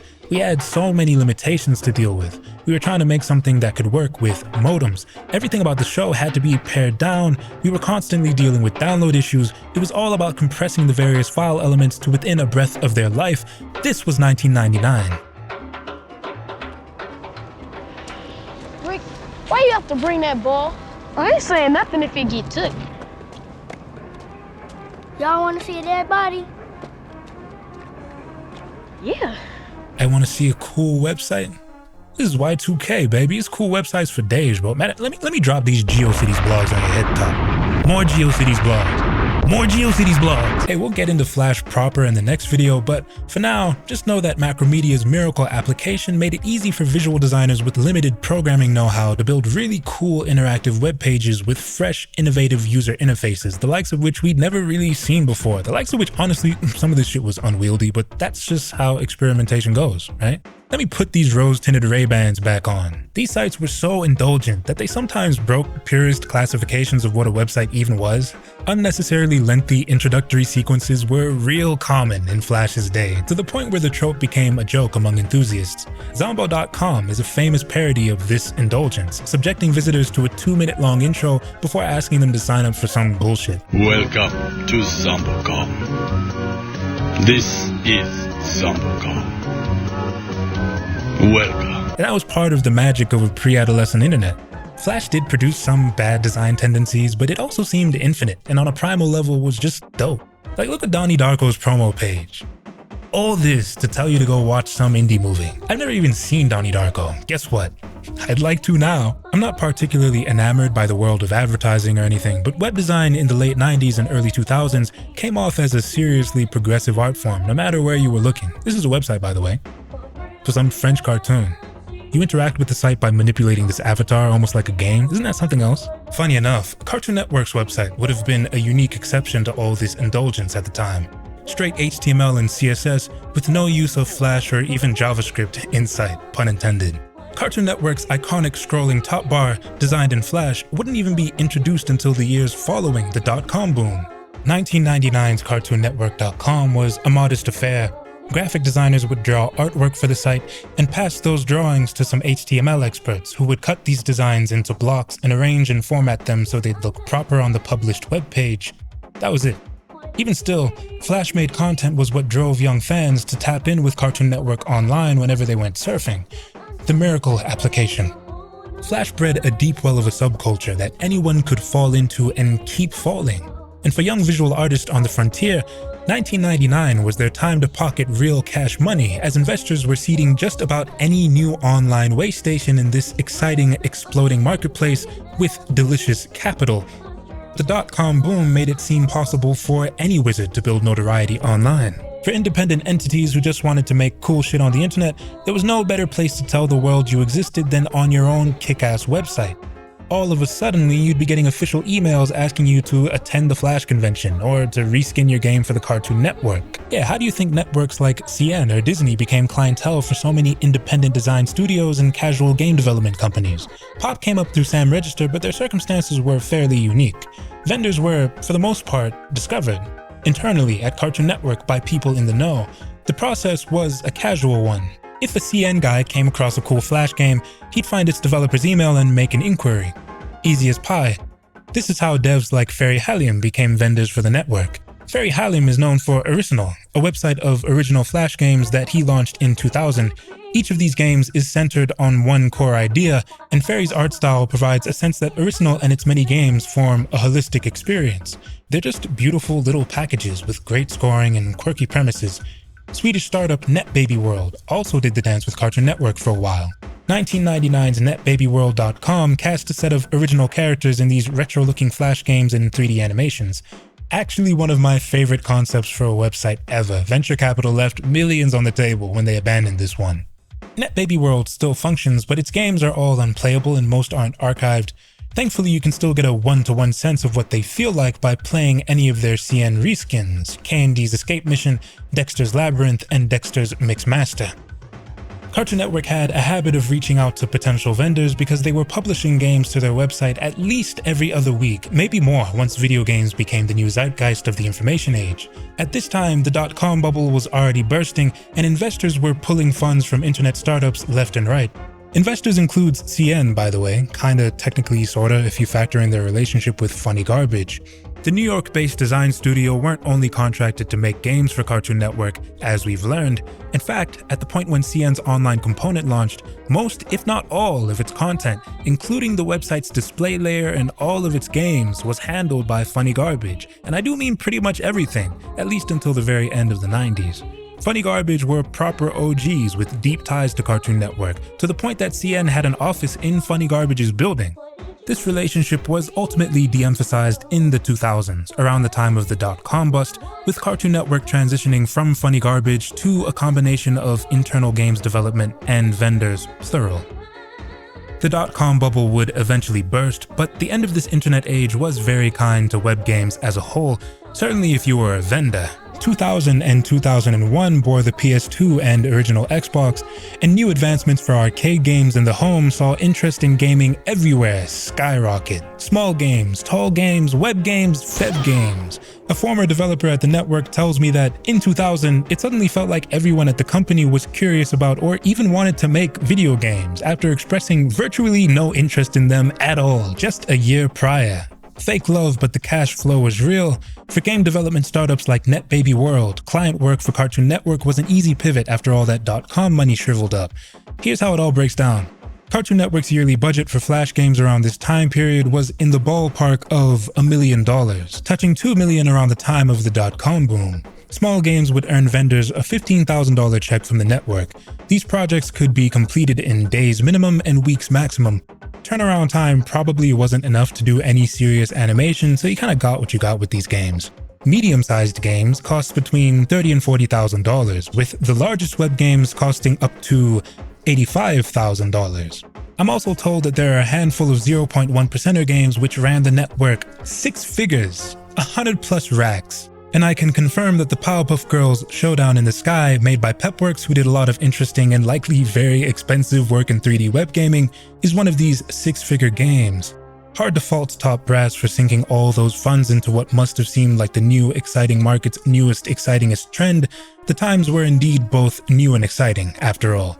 And these were the times under which companies like Pop came into their own. The 2000s belonged to a new crop of web developers. This era was theirs for the taking, and for Pop, it would all start with the Marshmallow Money Show. Before we start the cartoon, here's some information to keep you from being too passive. when you see a blinking character, click and hold. Clicking just isn't enough. The Marshmallow Money Show was a slick, hip, and sometimes indecipherable little interactive cartoon where 5 disembodied friends crack jokes and make banter. Sam Register came up with the show's name, but Pop had pitched the cartoon, and its iconic character designs were lifted from Fat House, the same drawings that Vincent presented to Tracy in the mid-90s. The same drawings that had informed games like Wheel of Fortune and Jeopardy in the previous year could now stand on their own two underneath a spotlight primed just for them. You could click and hold on certain characters at different points in a Marshmallow Money episode to trigger specific interactions and animations. Some of CN's other Flash-produced exclusives used interactivity to break their narratives into portions where you were watching and portions where you were clicking. Marshmallow Money's interactivity was more spontaneous, allowing players to interrupt the narrative whenever they wanted to. A cool reward, as the show's idiosyncratic writing produced some pretty strange character interactions. The kids all had weird names and came up with their own lingo. Don't you know how anti-Ajax that is? Shorts based on classic properties like Johnny Quest and Yogi Bear were more ambitious in a few ways, with tighter, more coherent narratives, more locations. The Marshmallow Money Show felt singular, though. There wasn't really anything else like it on Cartoon Network, not on the station and not online. It was boundary-pushing work. Much like Pop's next published CN project, Analux. From the beat-up old box it comes in to its retro look and the clunky sounds it makes when you push its buttons and levers, the Analux original animation machine really feels like a flea market find. This Flash-made animation box digitized the experience of picking up a strange, archaic gadget at a flea market and trying to figure out how it worked. In Analux's case, players could intuitively learn how to put together their own little mini cartoons by continuously toying with the device. As Carmarts puts it, Analux is, quote, intentionally vague, without instructions, so that users will experiment with it until they understand the concept of animation. Vincent tells the story of this digital toy's creation in the Carmarts article. He says, Sam uttered something like, "Show me something cool," and we said, we have this little Java app we created to test the avatars for Jeopardy and Wheel of Fortune online. It's the bomb. That was the hook. Sam signed on for the project, and we went on a massive eBay and flea market binge. We snatched up dozens of retro devices and scoured through scores of classic issues of Popular Mechanics to cultivate a better understanding of 1950s industrial design sensibility. So much attention to detail in one project. The Analux even overheats if you're not paying attention to its fan noise, and it won't cycle through the frames properly until it cools down. The game's sound effects, courtesy of Blister Media, really make the whole thing come together. Everything clicks and clacks, the projector purrs with a satisfying familiarity. Quotes from Guthrie Dolan and Laurie Campos sum up this game's successes fairly well. This device is filled with the textural and contextual references of the subject matter and the machine age of the past. The sounds, the rusted metal, and the clunky working parts. It's an interactive toy with a great sensory feel. The 2001 Cannes Silver Lion Award winner, ladies and gentlemen. Pop went through a number of name changes, including Pop & Company because they were design nerds and wanted to tribute Tibor Kalman's firm, but they'd eventually settle on This Is Pop. Members had been working out of Vincent's apartment for a year and some change, but by 2004, Pop was long incorporated and based in NYC's meatpacking district spread across 2 floors on 425 West 13th Street. Analux was an enormous critical success and guaranteed a full project pipeline for the foreseeable future. Every company in need of brand-focused browser games was ringing, from Cartoon Network, Noggin and Nickelodeon, to MTV, the History Channel, VH1, and Lifetime. So it was time to leave RGA with new rent money in hand. Pop had fully made the transition from web design to casual game development. Shades of R. Greenberg Associates pivot from film production house to design needle pusher. Pop's work on proto-social games at RGA ensured that they'd always be orbiting that universe, but there was no better time to commit than now. On this transition, Pop tells me that, quote, by the time 2000 hit, we saw web gaming as something different and slightly subversive. The web was already established and just needed to be more fun. Vincent had graduated from RGA and other alumni had joined him.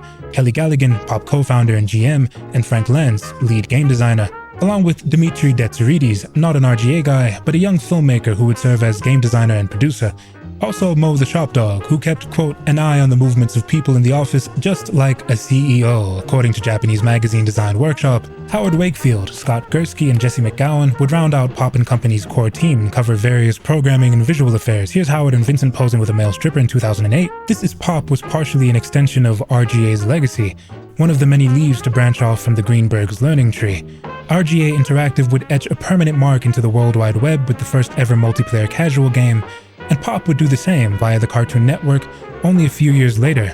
What would happen if the likes of Pop, Funny Garbage, and company joined forces, you have to wonder? The answer to that question lies in current year 2000, as that year presided over Cartoon Network Online's wackiest experiment yet, Cartoon Orbit.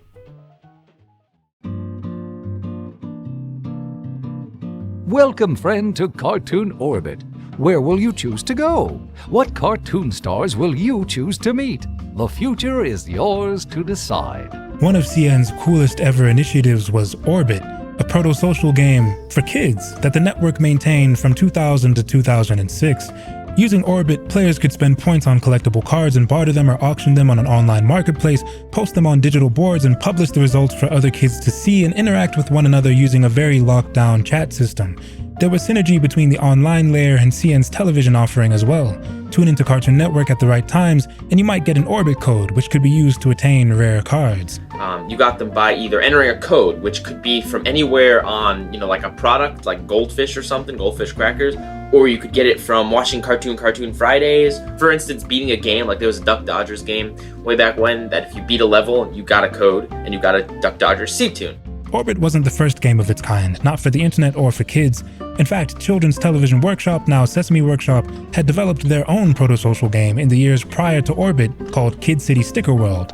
In it, players could obtain digital stickers and publish their collages. They could browse other kids' sticker boards and interact with each other. This website was one of the most important and forward-thinking of its time, and the only concrete proof of its existence is being shown to you in this video right now, seriously. You can find one or two broken web pages on the Internet Archive, but this is what Sticker World actually looked like. Yeah, but bars arrived 30 years later with the real big scoops of ice cream. The official story goes that Sam Register saw Sesame Workshop's project and had an epiphany. CN could do this, and make it even cooler. Orbit ended up being Sticker World on PEDs right out of the gate because Turner-owned properties covered Hanna-Barbera, CN's own IP, and a bunch of anime. You could have Goku posted up next to Foghorn Leghorn and Eustace Bag if you wanted.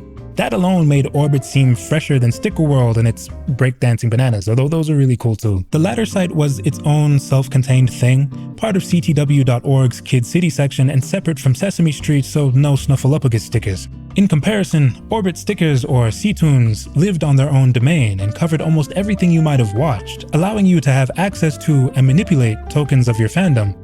And that's only where things started, because C-Tune stickers weren't necessarily static, unlike their Sticker World counterparts. Some C-Tunes played cool little animations when you clicked on them, others contained actual minigames inside them, and others could be assembled into decks to be used in a fully featured point-based card game.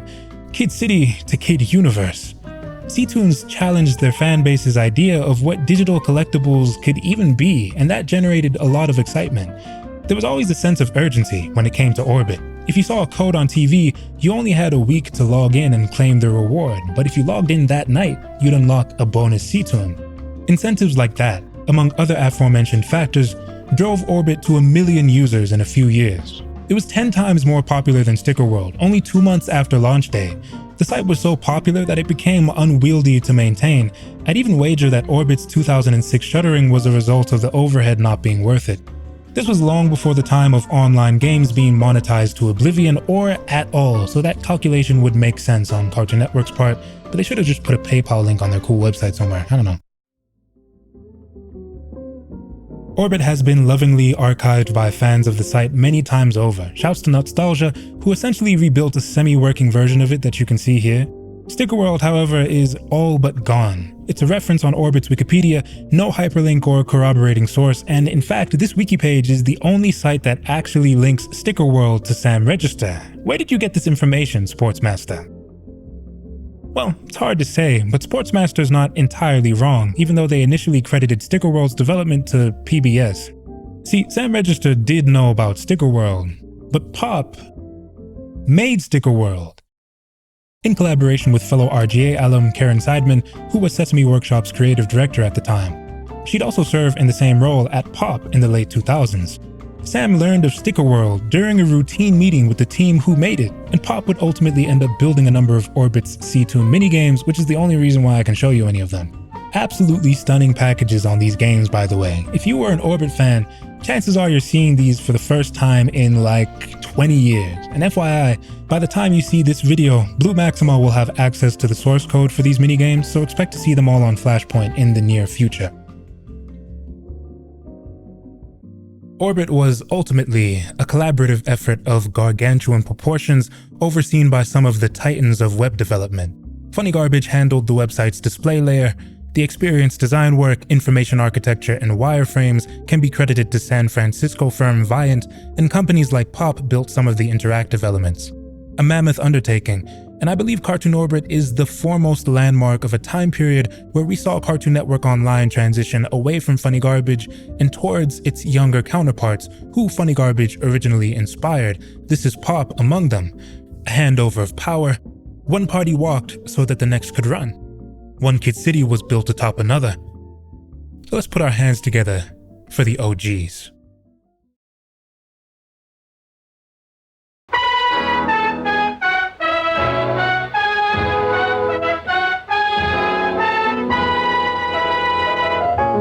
Pop & Company had pitched 2 successful projects to Cartoon Network through Sam Register, and with Sam's endorsement, they were now Teflon. CN would give Pop their pick of projects, leading to the casual game development studio producing 50 games for the network over the next 10 years.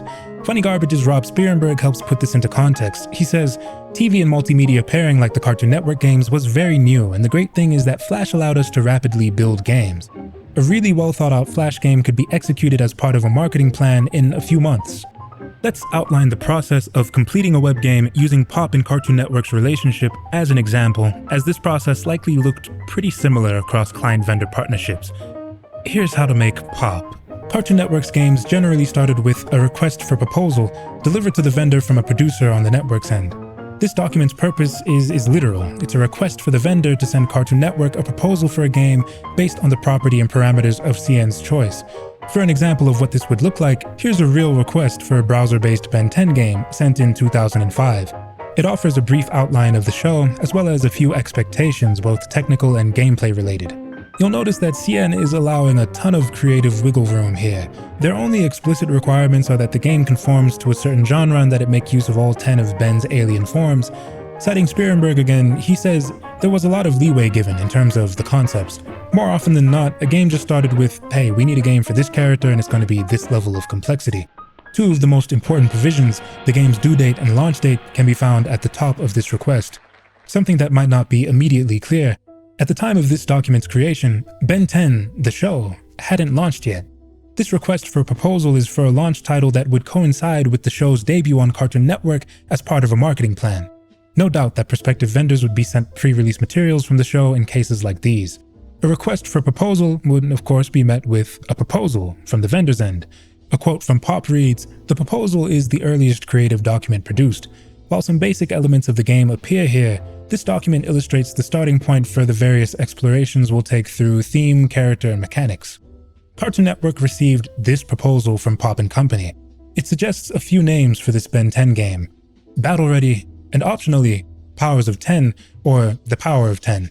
It provides a setting and some mechanical intentions, likening the interactivity of this abandoned warehouse where the game's action will take place to the Tony Hawk games. It suggests that each of Ben's alien forms will have specific challenges tied to their abilities and idiosyncrasies. Really interesting broad strokes that are being painted here, and below part 1 of this proposal is a schedule. We can see that Pop has a 3-month window between the kickoff call with CN and delivering the Goldmaster, aka the final version of the game. Turnaround time between phases of development is expected to be quite rapid, with only a month between completion of the game's alpha and beta stages. This kind of speed would have been unheard of in the games industry at the point when Pop transitioned from web design to casual game development, but we were in the mid-2000s now. Ben 10 was about to release, and Pop was a veteran studio. It was time to make a game. After getting the proposal approved, the vendor would move to complete a GDD, or game design document. This doc was a lot more detailed than the proposal and would cover all story, gameplay, and game elements, the narrative summary and tone, the mechanics, controls, user interface, level design, music and sound effects, even developer cheats for testing purposes. The GDD would dictate all avenues the vendor was intending to explore with the game, the equivalent of a novel's outline, and so, consequentially, it was one of the absolute most important things to get right. As you likely expect, reading through these outlines provides insight into a game's early gestation period. Take Battle Ready, for instance. Version 1 of its game design document reveals that Pop was originally thinking of making Ben 10 Battle Ready a 2D game with a lot of verticality and platforming elements, before settling on the 2.5D isometric view that we'd end up seeing in the final game. Very fun peek behind the curtain, and it would of course be important to determine player perspective and things of that nature right here in the outlining phase, pen to paper. Completing the GDD left vendors with a handful of weeks to finish putting together information boards, concept art, and the first builds of the game. Pop says information boards, also known as game flow diagrams or schematics, are created in order to help developers anticipate the player's experience and to begin dealing with various information design challenges. Information boards can get pretty large, especially as they're finalized. Here's the board for one of Pop's Adult Swim games, Victorian BMX. As it was said, having every type of screen that the player will encounter laid out in sequence gives devs a handle on the flow of information. Also, it's good to know which menus lead to which screens. As for the game's actual visuals, those are sketched on paper and refined in the computer afterwards, as we can see here with Megas XLR versus the Universe or Teen Titans Calling All Titans. Systems, levels, objectives, UI elements, and more might be drafted onto a whiteboard in the case of games like Hi Puffy Amiyumi's Treasure Island, but this all ultimately has to end up in the computer, where assets can be polished and animated. So many animations. Animations for everything you're doing and your enemies are doing and your environment is doing. Pages and pages of animations. Damn. These are pretty cool.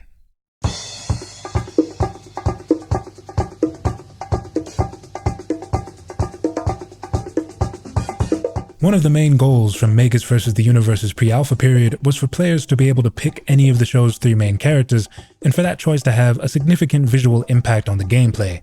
We can see evidence of that here with this weapons chart. Not all of these ideas make it to the published game, but the intention remains clear through every build. It also seems like the original idea was for players to select their weapons at the start of the run, or maybe that was just easier for testing purposes. Megas vs. the Universe's alpha is designed to test the game's various weapons, and here Megas can use any of Coop, Jamie, or Kiva's weaponry, except if you choose the wrong weapons, the game won't work. First thing to note is that the excellent HUD is present. This was a great design choice that made it all the way from concept art to the final game. Megas and his alien cannon fodder are all so large though, they're really boxed into the little remaining screen real estate and it's pretty noticeable, but the scaling can be changed later. Same with adding sound effects, real UI elements, other levels, and like the rest of the game. What's important for now is that the weapons fire. Check. Megas is blowing up everything, both aliens and the US military, and it's low-key a shame that these little tanks didn't make it to the final game. Could have hidden them behind a cheat code or something, but apparently Cartoon Network didn't like those. Alphas can look like anything, depending on what needs to be tested, and may feel more or less like the complete game, depending on 100 different factors. This version of Megas already has quite a few working elements in place, same with Puffy's Treasure Island during its alpha. Other early builds of Pop games like Victorian BMX looked like this, just animated shapes used to test game feel. This is pretty fun, honestly.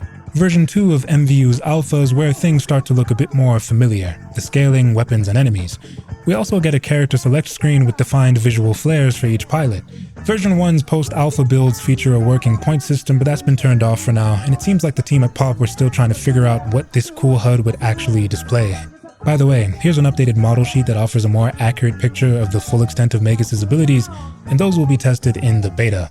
Pre-beta though, we've made some important refinements to the user interface and drastic changes to the backgrounds. It was clear from the concept art and mock-ups that this game was supposed to take place in daytime Jersey City, much like Megas' Appetite for Destruction, but these new backgrounds are so much more evocative. It's not even like we get to see these in the final game, but it's a significant step in the right direction, in my opinion.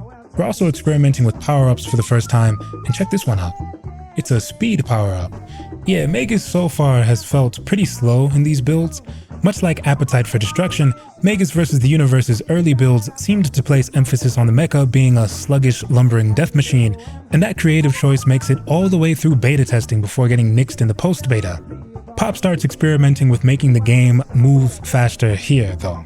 You get this power-up and the game just noticeably improves in quality. A funny coincidence, because a lot of what makes Puffy's Treasure Island feel tight in comparison to its own beta is just the fact that Ami and Yumi move faster. Megas' pre-beta and beta both introduce new enemies and enemy animations to the game, with the beta also offering sound effects and a near feature-complete UI. A character selection demo too, which looks beautiful, although there is a certain charm to these featureless gray boxes. I mean, this is the game, right? There are levels and everything. The first pass at the title screen is looking good. Magus' post-beta takes us through the start screen, the character select screen, the instructions and everything. Then we're off to the races. Seriously, removing the speed power-up and just allowing Magus to move that fast by default was such a critical decision. The mecha still does slow down quite a bit in the air, but that'll be tightened up in the next build. My favorite new additions are these blimps and signs that will give you a power-up if destroyed. The gold and platinum versions of these games are pretty similar. In either case, Magus vs. the Universe is release ready, but at this point of its development cycle, the vendor is ironing out any kinks and making the appropriate tweaks where Cartoon Network asks. The most significant difference between MVU's post-beta and its first gold candidate is a switch from day to night, necessitating another pass at all the backgrounds, as well as a new title card.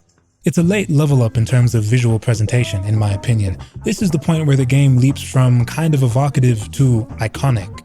I had such a strong impression of this title when I first played it, such a strong image of it that I held on to, even though I had forgotten its name for a decade and a half. And this is why. That image of Magus against the night sky and the silhouettes, it's unforgettable. Maybe that's for personal reasons, but it looks nice. I like it. The post-beta backgrounds were cool too, but I don't know, nix the telephone poles and this might as well have been Tamriel. Magus' flight speed has been enhanced here, so the game feels about as good to play as it's gonna get. There's a post-gold build of it too. It tells you to watch the Powerpuff Girls movie, and they really needed people to see that one. Platinum versions of the game refine the backgrounds a little, which is a bit unfortunate. I really like the post-impressionistic haze of the gold candidates. We're trading that for some very nice parallaxing that wouldn't be possible with the other backgrounds, so it is what it is. You reach the end of a level and are now greeted with these nice signs. Automobiles are strewn about everywhere. These decorations just add a layer of polish to the product. Any tweaks at this point are just made to boost the overall presentation by a half a percentage point here and there. And suddenly, it's time to publish.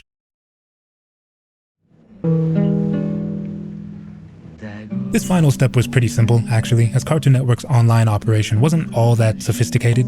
CN employed a handful of HTML experts that were responsible for dealing with all things CartoonNetwork.com related. Once Pop completed Magus XLR vs. the Universe, they would have passed the SWIFT file containing all the game's information to a point person at the network, who'd then pass it to one of these HTML experts. If a game was developed internally, the lead programmer would hand it off directly. The HTML guy would build Magus vs. the Universe a custom web page, throw the game onto the server, and that was it. Magus would launch as soon as it was uploaded. It's worth noting that this was technically not the most secure way to upload games. Cartoon Network adjacent clients would usually ask vendors for a game's source code, not the actual game file. For the record, source code is just the version of a program that hasn't yet been compiled into something a computer can actually run, written in plain text. With the game's source code, clients could verify that a vendor's work compiled properly on their end before just uploading it to a website that a million people use. This also meant, in theory, that it was harder for a game's source code to just disappear since the client also had access to it. Let me clarify for my fellow laymen, developers lose their source code all the time. Today. Imagine how bad it was back when you had to fuck around in CVS, if you even knew what that was.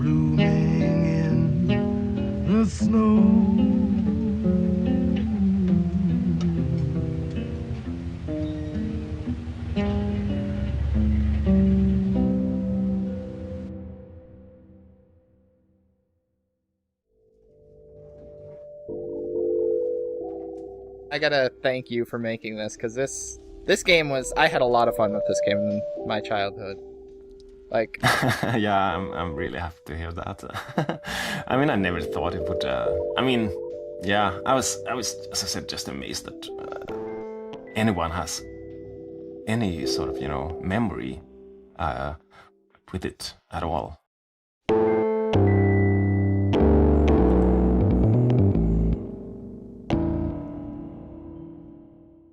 The early internet was a frontier that allowed designers to reimagine themselves as adventurers, tasked with navigating, then shaping an exciting new space. The dot-com boom provided these folks with enough cash to make their way across an untamed landscape, to live as independents on the fringes of game design, writing their own rules and setting their own boundaries. Pop wasn't the only company that transitioned from web design to game development. A number of companies, including their progenitors in Funny Garbage, did, and that meant that a whole lot of New Yorkers and otherwise who might not have known a thing about game design now had to start picking up on the do's and don'ts of game design, because web games were the new epoch, the online journey westward. If you weren't really able to code a game, that was fine. Were you willing to learn something totally new, though? Were you interested in pushing boundaries with your art? Were you interested in establishing new guidelines where there were none? Those were the questions that these artists had to concern themselves with. I asked a few different designers from Cartoon Network Online's heyday if they truly felt like pioneers during this exciting time period, and the general answer I got was, yeah, kinda. If anything, because they or their crew kept having to invent things. One designer offered me the example of a time where they had to put together their first game schedule, if you recall those tables we were looking at earlier for Ben 10 Battle Ready. There was no format for writing up a schedule of this kind, certainly not for a game that was only going to take 3 months to release. So this game dev just made something up. Then they had to redo the schedule because their client didn't like it. But that experience gave this developer a solid impression of what their tenure in web games would be like, an elongated exercise in trial and error, and eventually, excellence. The tale about the game dev and that darned schedule is a dime a dozen around these online parts. Anyone who made Flash games for clients during the dot-com boom would have had an experience or 10 like this. These weren't traditional game developers making commercial games, after all. The client-vendor partnership, the quick turnaround time between phases of development, the file size limitations, it was all so new. Any developer would have had to make adjustments to the way they understood games if they wanted to thrive in this environment. My favorite example of how fresh this side of the game industry serves to highlight an area where web game development outpaced commercial game development. Flash games compile to a singular file, right? It makes them impossible to patch. So if a client started requesting changes, the vendor had to send an entirely new Flash file. This limitation changed the way devs needed to do things. On the other hand, web game developers could push updates so much faster than commercial games could. Commercial games of the late 90s and early 2000s were final once released. Maybe they got one patch. But Flash game developers could update their works quite frequently and respond to the ways players were playing. Games like Teen Titans Battle Blitz and Megas XLR vs. the Universe could even seamlessly reveal content to players over time in a way that created hype for their respective IPs and the overall brand. When Battle Blitz first released, you could only play as Robin. But if you came back to it next week, you'd unlock Raven, then Cyborg, and so on and so forth. I kid you not, this was an innovation that commercial games wouldn't sniff for another 10 years. Just another Tuesday for these frontiersmen. New Yorkers using computers to do things that nobody had ever done before. Programmers and designers who worked on Cartoon Network's games are generally quite touched to learn of how much their work has meant to people. Turnaround time between their projects was pretty quick, so developing these games was almost like editing an issue of Theta or ID. There was little time to process thoughts about legacy or influence, because the second a studio completed one project, it was on to the next one, and that's before we get into any of the concurrent games that they were likely also developing. It was always time to work on the next issue.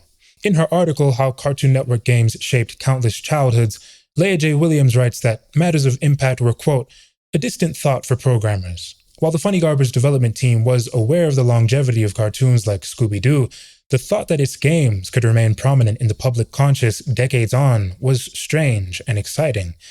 Devs weren't pompous about the work they were doing.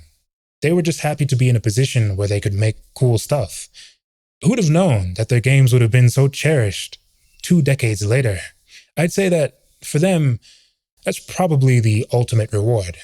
To quote programmer Rob Sperenberg from the same article, a lot of times at Funny Garbage, I don't think we were trying to impress the world. We were just trying to impress each other. I hope people remember that one of the reasons that they love these games is because the people behind them love them too. Because magazines are disposable. Their games weren't. And I'm happy I was able to let a few of them know that. The major players. The internet has been canonized, standardized, and streamlined, the frontier pacified, and the web is no longer an enigma to people. It's the digital layer of the human experience, just another way to interface with reality. But those that set the course for children to develop in this new landscape were testing the limits of the World Wide Web in all sorts of ways. They were looking to make new, exciting kinds of art, and if there was no path to guide them, they'd start a fresh one. Web game developers in the 2000s were typically 20-somethings. Practically none of them were educated in computer science, not even the engineers. It was more likely that these types came from an art school like SVA. Maybe they worked in a design shop. But they would fit here. This new niche in the games industry created a pipeline for young people who would all come from other disciplines to find a place, sometimes unintentionally. Illustrators, graphic designers, filmmakers, and actors could become programmers. If they didn't know anything about programming, they would pick it up.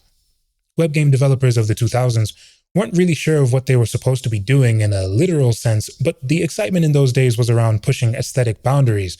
Go through Pop's catalog and you'll notice that no two games of theirs look the same, and it's for that reason.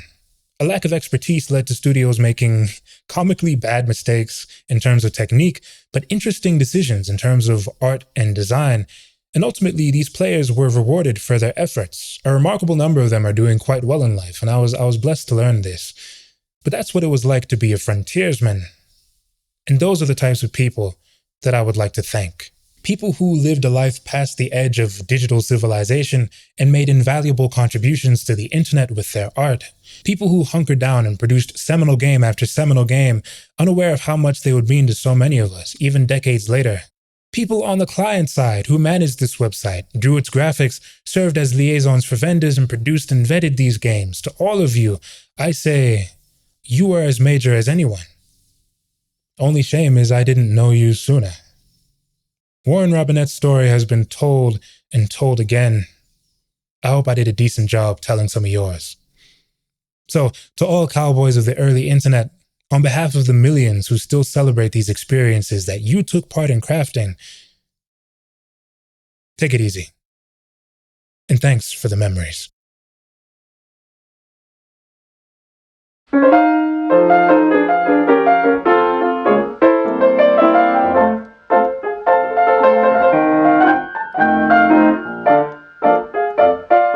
Babar was recorded on tape before a live audience.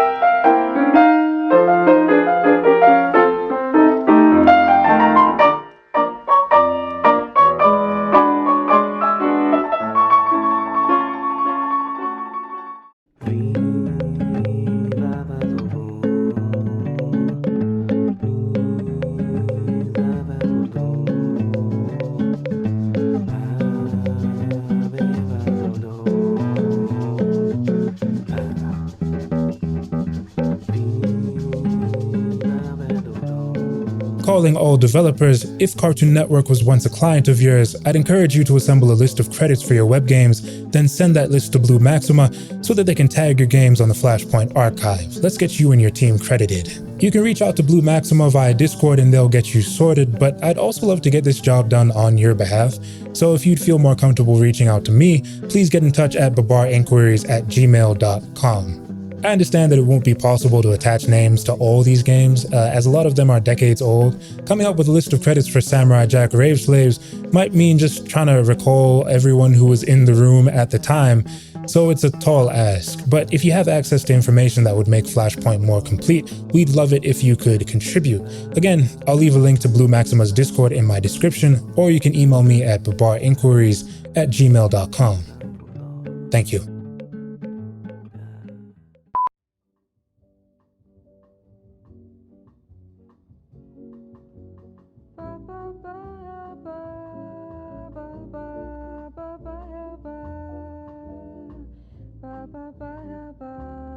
This video is sponsored by you. Yeah, cough it up. Put the money in the bag and nobody gets hurt. Nah, if you like what you've seen from me so far, please consider supporting me on Patreon. It's $5 a month and you'll be credited at the end of every video. These videos take a lot of time and dedication to make, and your support would be invaluable going forward as I try to figure out ways to keep this channel going. Head over to my page at patreon.com/babarirl, and when you do join, jump in my chat room and shoot me a message. Thanks again. Oh yeah, I'll also be doing that stream I promised to do like a year ago. Sorry. The Wicked Witch whisked me off to her castle in the hill last year, and I just wasn't able to focus on putting a streaming setup together in that time. It'll be coming up soon. I don't want to put a date on it and let anyone down, but I'm working on it. Just need a few pieces to fall into place, and also need to learn how to stream, I guess. Anyway, back to the video.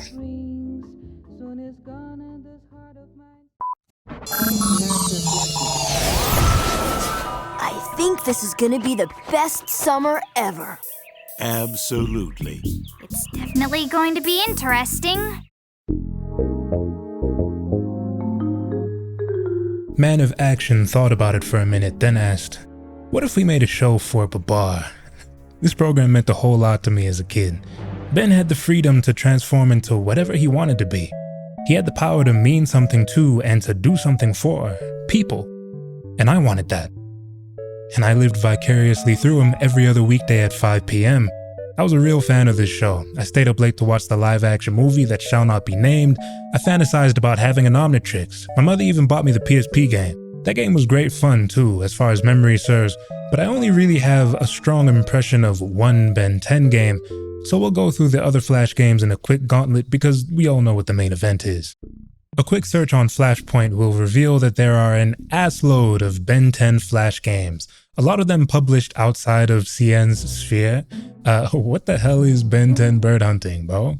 Shoot the birds but avoid the sparrow. If you miss the other birds, they shit on you. Nah, bruh. Of Ben 10's Flash games, I'm only going to be playing the ones that were published on CartoonNetwork.com, the ones I actually played as a kid. First up is Critical Impact. Ignore the instructions page where Ben 10 is serving America's Next Top Model realness. He switches between Heat Blast and Ghost Freak here in order to ground these asteroid fragments. Fail to destroy enough of them and you lose. It's cool. You've seen shit like this before, but it's Ben 10 this time, you know? Savage Pursuit sees Ben 10 taking on Dr. Animo's twisted chimeras and trying to stop him from building his mega fuckinator. Grandpa Max has flown the crew out to Animo's island and left this 10-year-old to do all the dirty work as you hear not a peep from him nor Gwen for the rest of the game. You can transform into a few aliens and use them for maybe 15 seconds before reverting to Ben, at which point you have to wait 15 years for the Omnitrix to recharge or whatever. You would assume Ben would need to make more use of his watch in order to stave off this alien threat, but no, give these abominations one good knuckle sandwich and they disintegrate. That nigga doesn't even need the watch, bro. They should have given that shit to me. Hand out a few fades on your way to the boss fight, which is this big hamster. Heat Blast will make quick work of this thing, but if you're patient enough, Ben can actually just punch it in the face and be done with it. Then you can grab whatever this is and head back to the van. I wasn't ever very moved by this one as a kid, but the game's sense of verticality is pretty cool, and I like that Wildvine can swing around like Tarzan. What a strange idea for an alien.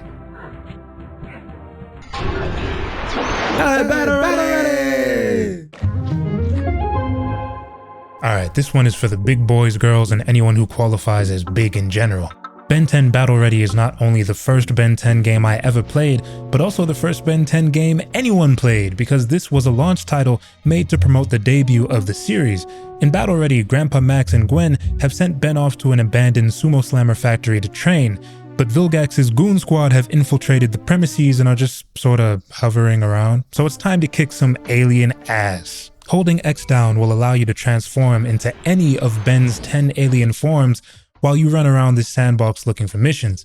Any real Ben 10 fan made a pilgrimage to CartoonNetwork.com every so often to play this game because it wasn't getting any better than this. I mentioned earlier that I had a copy of the objectively far more ambitious PSP game, which featured a real combat system and a proper narrative, but I would have low-key traded all of that for this game, just so I could play as Ripjaws. I'm probably just talking, but I didn't have internet at the time, and I missed this game a lot when I was younger. Yo, Ghost Freak can phase through walls, bro. I literally always wanted to do this. See ya, wouldn't wanna be ya. You're running around this overworld facility, bashing brains in, looking for terminals. There are 10 of these terminals in the game, and each one gives you a mission based around a particular alien. Get it? Your directives for these missions are always the same. Wreak havoc across a unique map, find 10 sumo slammer cards, and make it out with your health intact. After you complete a mission, the game tells you that you've mastered the alien that mission was based around. The open-ended, mission-oriented structure of this game made it feel like GTA with aliens, or Banjo-Kazooie with aliens. I was on a high as a kid. Battle Ready's missions do start to get formulaic as you approach its closing chapters. Don't get me wrong, it's fun that you can punch people in the face, or punch them in the face from a distance, or punch them in the face but faster, or stronger, or diminutively, or ghostly, ooh. But you can't eventually help wishing that you could do some of the other things that made Ben's alien so cool. Upgrade can shoot a laser, but that's not really his bag, you know? Of course, giving these aliens specialized missions tailored to their unique abilities would have cost extra time and resources that Pop likely didn't have. It doesn't mean they weren't interested in the idea though. In fact, Battle Ready's game design documents outline specific challenges for each alien to overcome on Ben's path towards total mastery of the Omnitrix. Yeah, Upgrade would have originally had to deal with acid-spewing robots by taking over their bodies and fighting fire with fire. Grey Matter would have had to avoid enemies instead of just punching them in the face like everyone else. He also would have had to collect scraps of Sumo Slammer cards in order to form one complete card, which is a really nice touch. Stinkfly would have had to deal with falling debris and airborne drones, Accelerate's level would have been timed, and Heat Blast would have had to deal with water cannons. There were even going to be unique enemies, upgrades of course, but Ghost Freak would have had to take on a roving band of card thieves. That's such a fun idea. Fun, but difficult to pull off given all the project's directives and constraints. What we ultimately end up with is fun enough though, a non-linear collectathon. Feed Ben's insatiable hunger for this Japanese IP before beating up the giant robot. Yeah, once you master all 10 alien forms, you'll unlock the game's boss fight. It is unbelievably difficult, at least relative to everything you've faced so far, and also relative to itself from the actual show, I'm pretty sure. Ben is struggling with the same robot he put hands and feet on in Season 1, Episode 1. This is the only mission where you can switch between alien forms freely, but you're only able to use these forms for what feels like a handful of seconds, just like in the overworld. Translation, you're gonna die about 45 times before completing this part of the game if you're as bad at it as I am. Easiest way to deal with this boss is just to use Stinkfly and shoot it from the places where it can't attack you, but I hadn't figured this out at the time, so I just ran up to it with forearms and punched it in the face. The Mecha Droid will start doing this horrible spinning attack that takes generous chunks out of your health bar, but Accelerate will shepherd you away from danger fast enough to regroup. Hopefully you direct the droid towards some barrels while it's doing its rampage so you can collect some of those sweet health globules. Slap the big guy around a couple more times and pin him for the 1, 2, 3 in the end screen. Oh, Ben 10 Battle Ready, my slightly problematic fave. Would I have traded the PSP game for an Ethernet connection and another chance with you in my preteens? Yeah, probably. What's the point in camping by a lake if you're afraid to get wet? Knock it off, man! Ed, Edd, and Eddy has Flash games out the wazoo, and I'd argue that these games adhere to the original show's vision in a way that none of its commercial games do. I'll keep the yapping to a minimum, but just kidding, since I already talked about Ed, Edd, and Eddy and its games at length in the greatest and most informative video ever made about the series, in my opinion, although how great could it be if you didn't see it, right? I recorded footage from 3 games for that video. First was Ed's Over Heels, a Spazco-made classic where you're doing a bunch of stupid shit to impress Naz. Click on these objects to keep the Eds from falling and stay in motion so that you don't splat on the ground and embarrass yourself in front of the neighborhood sweetheart. When all 3 Ed boys max out these meters at the top, you've won the game and her heart. Me from the distant past has re-emerged to advise you not to try printing out her photo if you don't own a printer unless you like being reminded. Clash of the Idiots gamifies the wrestling match from the episode Tag Your Ed. Eddie, wrestling, please. Double D and the Ed Boys ultimately get stomped out in what ends up being a 6-man tornado tag with no officiator, but the game breaks that canon, giving you a fighting chance against Lee Kanka and a list of cool moves with which to inflict damage. There are a handful of offensive, defensive, and restorative abilities to choose from. You and Lee both pick 5 of these abilities before watching the match play out, and the game decides whose move overrides whose. I think at random. It definitely feels random. There is no getting better at Clash of the Idiots by learning which of Ed's abilities override or counter Lee's. That's not how the game works. The round will simply either favor you or Lee, and it'll be a complete toss-up every time, leading to frustrating moments where Lee puts you in the dirt round after round, regardless of what abilities you've chosen. This means that the game's only available strategy feels like an exploit. It's possible to choose the same ability multiple times, so you can just do whatever moves you want and let the game decide who wins the round, then burn as many rounds as you need to spam Double D's Rejuvenate ability 5 times in a row until your health is no longer in the red. Probability will favor you again eventually, so it's impossible to ever lose the fight if you play this way. You get a special attack that automatically triggers if your ability overrides Lee's 3 times in a row, and Rejuvenate is eligible here, so you can even damage Lee in the process of shoring up your health. At this point, the game dies where your curiosity ends. You get a few new moves added to your pool of offense every time you win this fight, so how many of those are you trying to see? It takes about 3 to 4 minutes to beat Lee, and you get 3 abilities per W, so you can actually calculate how much time you'll end up playing this. Don't get it twisted, out of all the Ed, and Eddy games, this is the most iconic to me. I come back to it every few years. Classic, who else?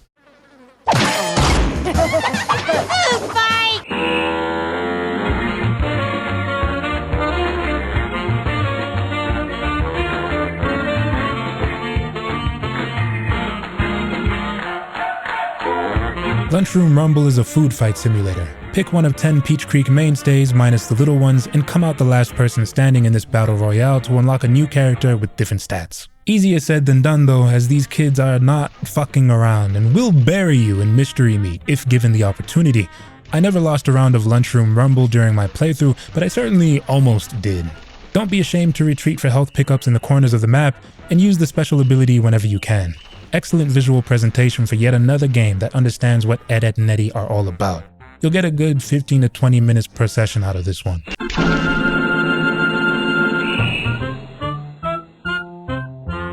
On to the games that I didn't really show in my last video. To the Ed stream is Spazco Animation Studios' Opus, and it sees the Ed boys pulling outrageous stunts on this half-pipe in order to impress Naz.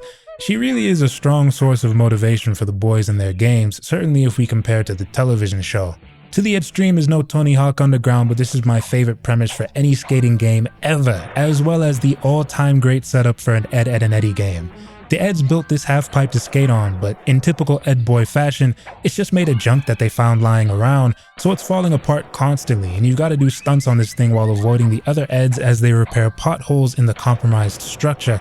It's an incredible joke that shows both a deep understanding of the series and of how to translate it to an interactive medium in a way that preserves its identity. To the Ed stream was actually once a power play game, and not Ed, and Eddy's only one. Shouts to Ed stream on Powerplay took the game's concept to some gnarly extremes, introducing new and horrible ways to maim the Ed boys. Also new tricks and twice the amount of gameplay, which brought the total playtime to 10 minutes. What value for $19.99? Cartoon Network was ahead of their time with that. I've linked to an archive of Powerplay games below so you can try this one out. Unfortunately, you'll just get a screen resolution error if you run this game on macOS through Wine. Maybe your mileage varies though. Otherwise, you'll finish this one in a couple of minutes. It's fun to see how high you can get. One of Double D's tricks is just him giving himself a nasty looking wedgie. That's it. A tornado has flung a retail store's worth of toys into the sky and the Eds are going to collect in Toy Twister. This would be the weirdest logic-stretching premise for an Ed, and Eddy game on account of the UFO, but its presence makes a bit more sense in context. Toy Twister was part of a cross-platform special event where Cartoon Network gets invaded by aliens. 5 shows were selected to be a part of this initiative, including Foster's Home, Billy and Mandy, and Ed, and Eddy. Each series aired its own special alien-themed episode throughout the month, and a threadbare meta-narrative was supposed to tie these events together, but the execution of this admittedly fantastic idea left a lot to be desired. You must understand that the Moon people are a kind, gentle race. We are only interested in cheese and destroying your planet. Makes sense. CN probably could have produced an all-time memorable alien-themed crossover event had they built it around an impending sighting of Halley's Comet or something, and not shilling Kraft cheese, allegedly, but it is what it is, and the network doesn't generate wacky ideas like this anymore, so maybe it's worth appreciating for that reason. Plus, the greatest gift that Cartoon Network invaded left for us were its games, as the participating series each had a flash game made to promote the event. They're all fun, but Toy Twister is the king atop the hill. Eddy sliding back and forth on this big platform and you control it with your mouse. The aim is simple. Collect toys in this bag and avoid collecting junk. Slide Eddy back to the center of this platform to deposit the goods. The more goodies in the bag, the bigger the cash prize. Also, Eddy falls off the platform if you're not careful, so there are a good amount of variables that you have to keep track of here.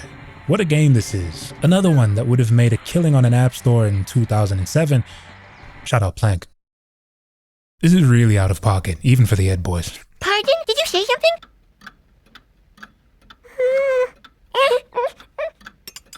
Find increasingly absurd ways to guide the Jawbreaker into a bucket in Candy Machine, a pop-made classic. I love this game. You're provided with all this junk in a drop-down menu, and you can hack it all together to create the most optimal path for the jawbreaker to follow. If you somehow fail to get the candy from the machine to the bucket, you get 9 more tries, which doesn't inspire urgency or even fully count as a fail state in my opinion, but that's okay, because this isn't about urgency. Your goal is to create an optimal path for the jawbreaker, not necessarily an efficient one.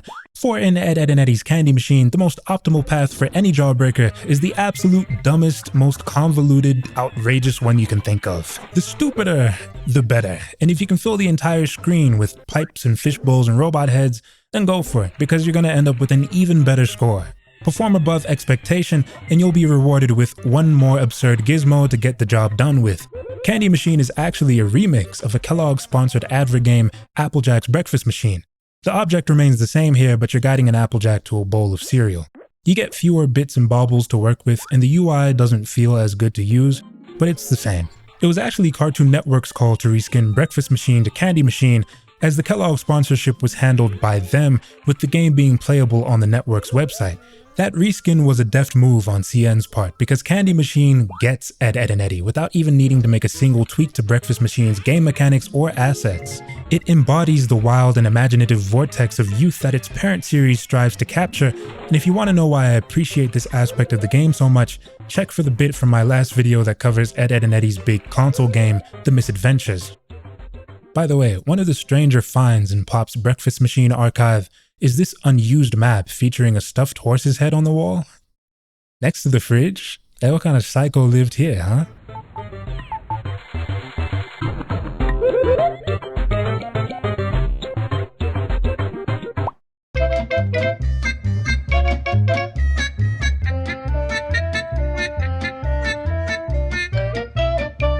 Cul-de-sac Smash 2 Wheels of Fury, produced by New York-based developer Templar Studios. They actually still rep this game on their website, so shouts to them. The sequel to Cul-de-sac Smash features new content, nice tweaks to the visual presentation, and slightly more casual-friendly gameplay. We're hacking boxcars together and driving headfirst into our neighborhood pals in one of the best-feeling bumper car experiences on the World Wide Web. This game's presentation is fantastic. I sincerely wish CN let Templar Studios flesh Cul-de-sac Smash out into a commercial release instead of greenlighting all that other bullshit. Much like Lunchroom Rumble, you first choose from one of the show's cast, but this time you're getting into a makeshift go-kart and mashing your neighbors to a paste with it. You move fast and collide hard in this series. Unlike Lunchroom Rumble though, you're not rewarded with new characters after winning the Death Derby. In fact, every character is unlocked from the beginning. This time, if you win a round, you get a straight wire transfer, and that money can be used to upgrade your cart.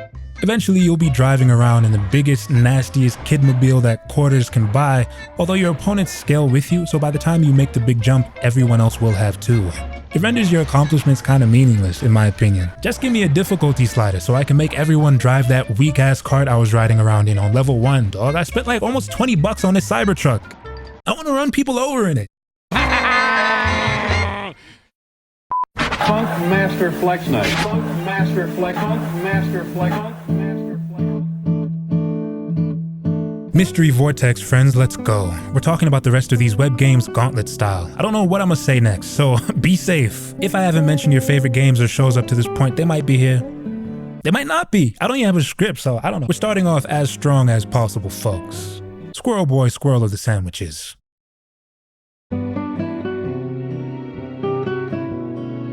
I don't like this show one iota, but the game is kind of fun. You're making sandwiches and shit? I don't know. Come on, let's play a game, Scooby.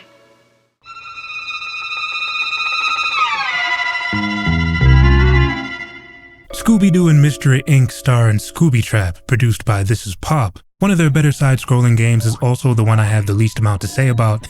It's just good, bro. Scoob's after the roving band of endearing dumbasses he calls his gang, and evil is afoot.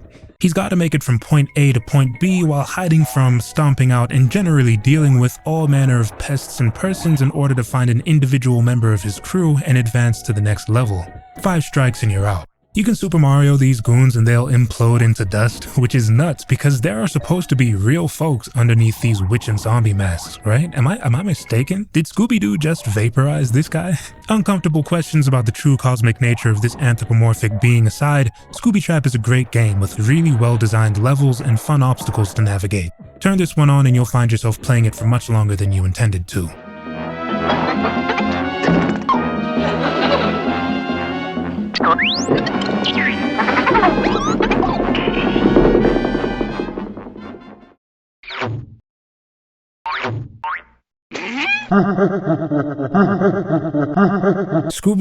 Scooby-Doo and Attack of the Vampire Pumpkinheads. Fuck this game. Okay, no, I'll elaborate. Scoob is running through doors trying to save his friends from this crazy guy, but you have to jump over his pumpkins if you don't want to see a game over screen. Reach the right doors the right amount of times and you'll have thwarted the enemy. You get 3 chances to not mess this up, but if you're incompetent, but even if you're not, then Attack of the Vampire Pumpkinheads promises to leave you, very frustrated.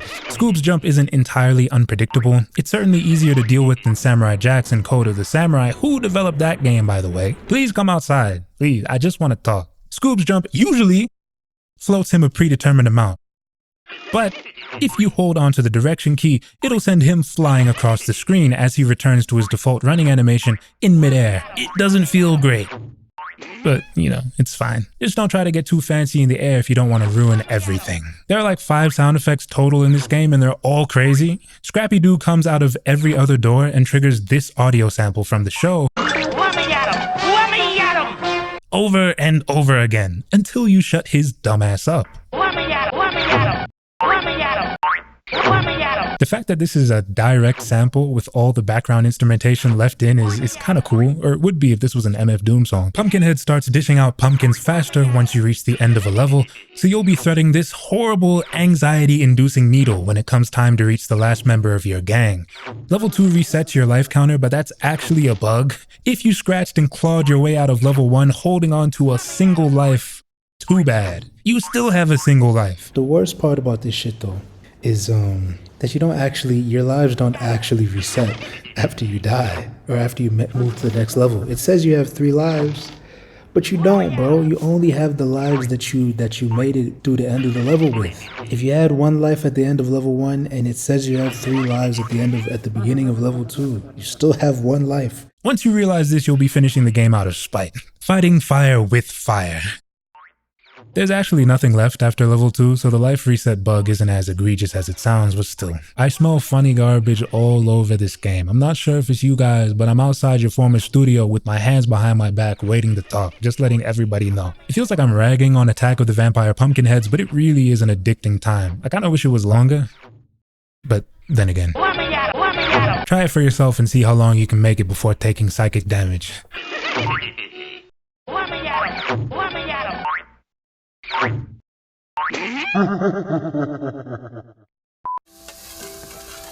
Mattress special.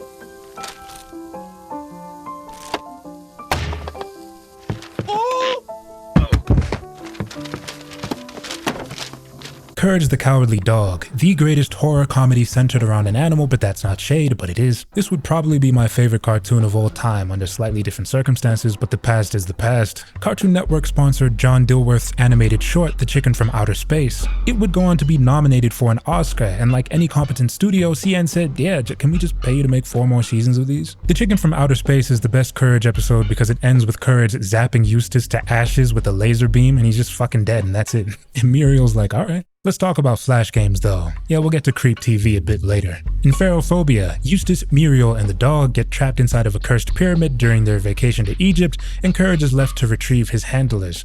He's got this stress meter, and if he gets too spooked out, he'll have a heart attack or something, so avoid as many of these freaky frogs as you can. I have a very strong impression of Pharaohphobia from my childhood, and playing it again awakened something buried very deep. The stress meter played a large role in boosting my anxiety because Courage has these different states he enters. When the meter's at 0, he's alright, but once he's seen too much, he's running around this pyramid looking all types of crazy. If you go through the wrong doors, you'll get sent all the way back down the pyramid, which is needed for a game like this, but it hurts. Then you reach Eustace and Muriel after surviving these trials, and the game says, actually they're in another pyramid. Dummy. And then it's on you if you think these 2 are even worth saving.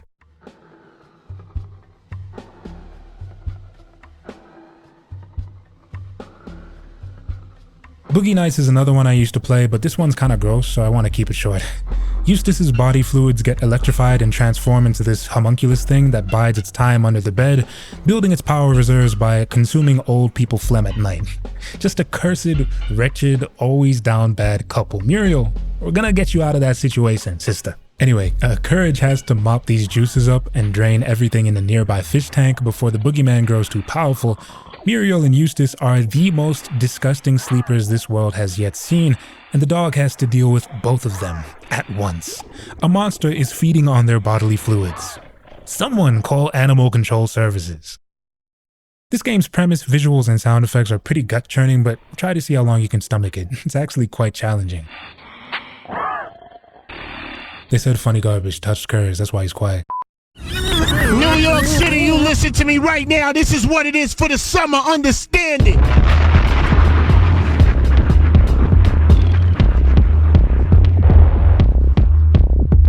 Cartoon Network was no stranger to producing spooky games, not with their catalog of series, but the most impressive of these titles was The Grim Adventures of Billy and Mandy's Harem Scarum. Another notch in Pop's belt. Classic, classic, classic. For a series I grew up being kind of annoyed by, I sure did tune in to see every Billy and Mandy episode without fail. But this game was so undeniable that it left a stronger impression on me than the show it's based on. No disrespect to a generational series, Billy and Mandy makes better use of dark humor than any children's television show released since. But Premium Ball Knower isn't a title you're born with. I did know a little something about a good game though, because I respected Harem Scarum. You get to play as both titular characters in a gamified version of Season 2's holiday special, Jacked Up Halloween. That episode's main baddie is Jack-O-Lantern, a prankster who was dealt with in the same way we should have dealt with all YouTube pranksters and social experiment content creators. Regardless, he feels wronged about the whole beheading thing and decides to enact his, quote, sweet zesty vengeance upon the people of Ennsville. The special comes to its own conclusions as to how our crew of misfits dispose of him, but Harem Scarum allows us to take the fight to Jack-O-Lantern directly and pack these goofies up in a much more explosive way. Scroll to the right while sending all pumpkin-shaped spirits back to hell with Grim Scythe. Oh, and there's more! A whole array of weapons, each one providing a specific reference to Jacked Up Halloween. There was even going to be a skunk weapon in the game, as you can see from Pop's initial sketches, and variety is nice, but there's really only one weapon that it's generally recommended to use. The dynamite. You can't beat this game without the dynamite. Scroll down to the tips section of Harem Scarum's entry in the Grim Adventures fandom wiki, and the first thing you see in bold letters is keep the dynamite. This game, specifically this game's last boss fight, was so difficult for me as a kid, which is kind of funny because in Pop's opinion, Jack was actually the least difficult and least interesting of Harem Scarum's 3 bosses, which makes sense because for the most part you can just stand over here in the corner where he can't hit you and throw things at him until he dies. Not that a young Babar knew that growing up, but I also brought up the dynamite to Pop, to which I got the response, quote, "Oh yeah, you had to have the dynamite." Using dynamite to obliterate all who stand before you is part of Harem Scarum's dominant strategy. It does twice as much damage as everything else in the game, and it fires in a predictable, easy-to-learn arc. But that's only one part of it, because you obtain new weapons by running over these weapon crates that are scattered throughout each level. Once you have the dynamite though, you have to be careful to avoid any other weapon crates for the rest of the game. This adds a new layer of anxiety to the experience because it's very easy to accidentally back up or get knocked into one of these crates in a moment of lapsed concentration and ruin everything. Thankfully, when you make it to a boss fight, you'll always find a weapon crate that contains dynamite, bailing you out before you have a chance to eat any real shit. But you gotta make it to that fight with your hands tied behind your back until then, and that outcome won't always be a sure one. I actually wanted to see how difficult it was to beat Harem Scarum with its weaker weapons, the eggs and the toilet paper specifically. They both barely do any damage to mobs, but the eggs fly in a more predictable arc and the toilet paper flies faster and farther, although good luck trying to hit anything with it. With these restrictions, Harem Scarum is still beatable, but you're essentially playing in hard mode, with every level taking twice as long to finish. It is possible to beat Jack-O-Lantern using just eggs though, which I don't think anyone's gotten footage of before, so here. Full disclosure, I skipped to the last level using the Q key in order to conduct some of these tests. I'm not sure if that cheat is public knowledge, so there's a freebie. Try Shift and Q if just Q doesn't work for you, Sue. Anyway, it's hard to get Jack off his perch, and I think he only comes down to meet you if there are enough mobs on the screen, but once he's on your level, he's fucked. With the amount of eggs you gotta throw at Jack, it would be way less expensive to just shoot him, but it is what it is. Send him back to the underworld for the end screen. Sweet, zesty vengeance. Bubbles, being the cute one, what is that like? Well, I wouldn't say that. I know so many cute people. My sisters and the mayor and Mojo. He's kind of cute, sorta. Maybe he's not so cute. The Powerpuff Girls and Dexter's Laboratory, two other iconic shows that Genndy Tartakovsky had his hand in. Although the former show was created by the legendary Craig McCracken, the so-called Cartoon Network style would emerge from these shows and go on to influence TV animation at large with this sort of modernized hybridization of Hanna-Barbera and UPA aesthetics. Flat, simply drawn characters with thick black outlines, as former Cartoon Network executive Linda Semensky describes it. You can read more about the formidable Cal Arts collective that developed this art style and the studios that influenced them in Linda's essay, The Revival of the Studio-Era Cartoon, but I'll stop waxing historical for now because we're talking about Flash games. I adored the Powerpuff Girls. I once embarrassed my mother on a flight because I kept singing their theme song on a loop and mad people could hear me. I'm a ride or die for this show, and shouts out Dexter's Laboratory, perhaps the most iconic and influential show Cartoon Network ever made.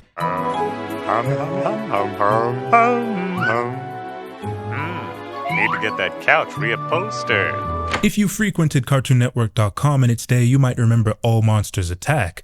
Hideous creatures are destroying Little Tokyo, and the girls have to pilot Dynamo in order to stop them on some Japanese monster movie mecha shit. You know the vibes. Behold, Powerpuff Dynamo!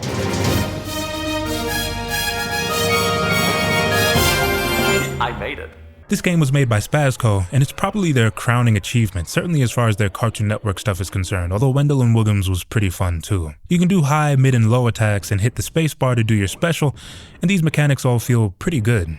We're in larger-than-life boss fight mode, and it's great. But the modifier that allows you to block doesn't work on Mac, not for me at least. This doesn't matter in the first two levels because of how long it takes for your opponent to land an attack after telegraphing it. Hit them with the combo whenever they start winding up and you'll prevail pretty easily. Prepare to get stomped out in level 3 though. You will need defense at that point.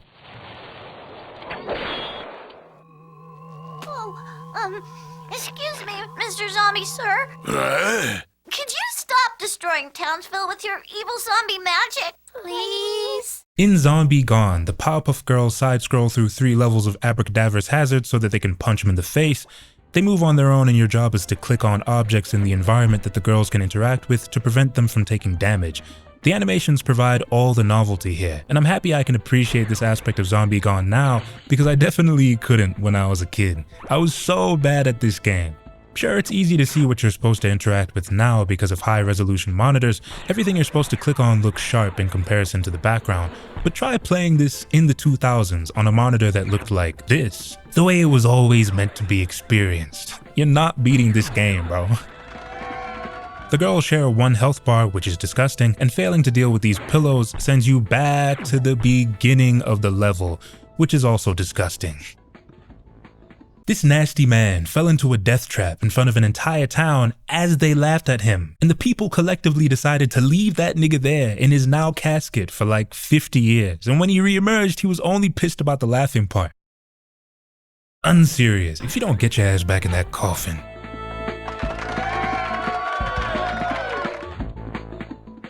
Gaze upon one of the greatest achievements of modern science, the periodic table of elements.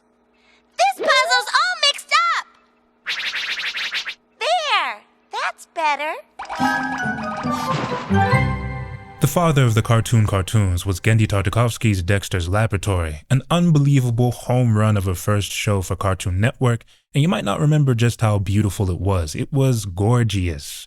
I would have picked Powerpuff Girls over this one as a kid, but I'm not so sure about that nowadays. Doom and gloom and things go boom, but you already know. I used to play this one game a lot. Dee Dee's Moon Squad. Dexter's had enough of his sister's bullshit, so he teleports her and her friends to the moon. These grade school ballet students then wage a war against the indigenous people of the moon's surface, making minced meat of hundreds of alien creatures in this buggy as they make it back to Earth to wash the blood from their hands. The first order of business is to practice our new dance routine.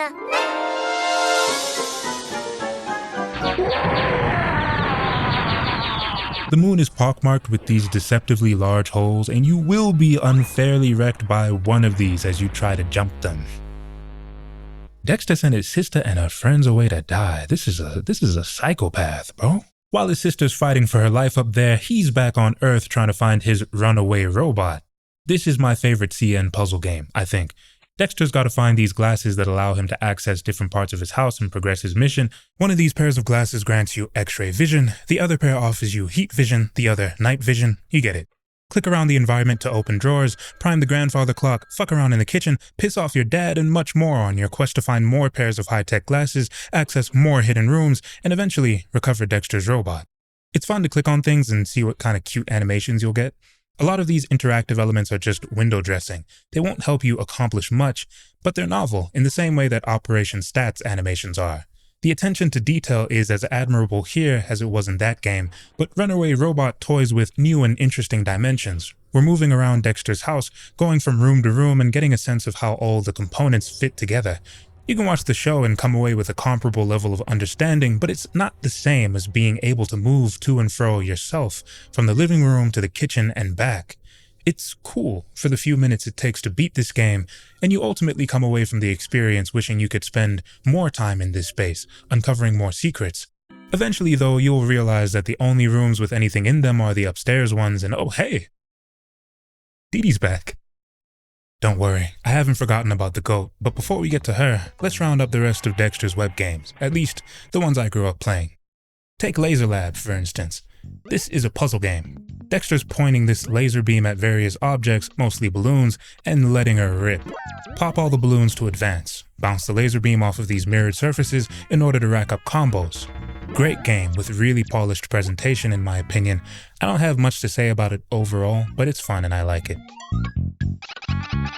When Stuffed Animals Attack is likely a classic for many fans. Dee Dee's broken into the lab again, this time using Dexter's technology to bring her stuffed animals to life and wreak havoc upon her household. She's just laughing to herself in a corner, acting like nothing's wrong. Dexter's gotta play Mr. Fix-It and wet up these roving dolls before his parents find out what happened. Apparently, that would be a problem, but Dexter's father is just standing here, taking in the sights. He doesn't care at all, and to be fair, he wouldn't, so it's whatever. Whoa! Where's the fire? Another one in the chamber for This Is Pop. Great combat in this game. You get a grenade launcher and that's very cool. When Stuffed Animals Attack is easy to pick up and play, but very fun to get good at. Bot Brigade sees Dexter and his arch-rival Mandark engage in the fiercest, most convoluted, and perhaps funnest game of rock, paper, scissors ever. Each of them take up arms by these walls, and the object is to get as many bots through Mandark's wall as possible while protecting your own wall. You can place robots on any of these lanes. They'll travel in a straight line towards the opposite wall and eventually punch a hole through it. But every robot is both adept at destroying one particular type of enemy bot, while also being susceptible to taking more damage from another particular type of enemy bot, a la rock, paper, scissors. One category beats the other, beats the other, beats the other. So you'll be countering Mandark's robots with an appropriate bot of your own before initiating Dexter's attacks. Dope game. Dexter Mixmaster is so fun, so beautiful, so challenging. The infant savant is putting together mixtapes and funneling them down to Dee Dee so that she can pawn them off to customers. You can interact with these machines and each of their prime colors correspond to different stems, keys, bass, and drums. You have to produce enough vinyl to meet demand and match the color of the vinyl to the customer. Neglect a customer for too long and they'll hate you forever and eventually you'll get a game over screen. If you played Papa's Pizzeria, you'll be familiar with the way this tends to go down.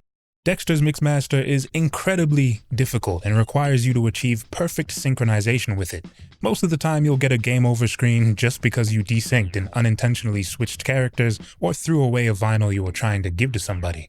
So many fun variables to track, producing the right colors of vinyl, switching between Dexter and Dee Dee, matching up the right colors to the right customers, and all the movement that occurs between these phases of play.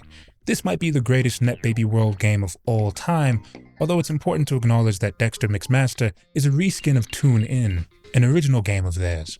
Top tier work from the Swedes, as usual. Y'all did y'all thing this week.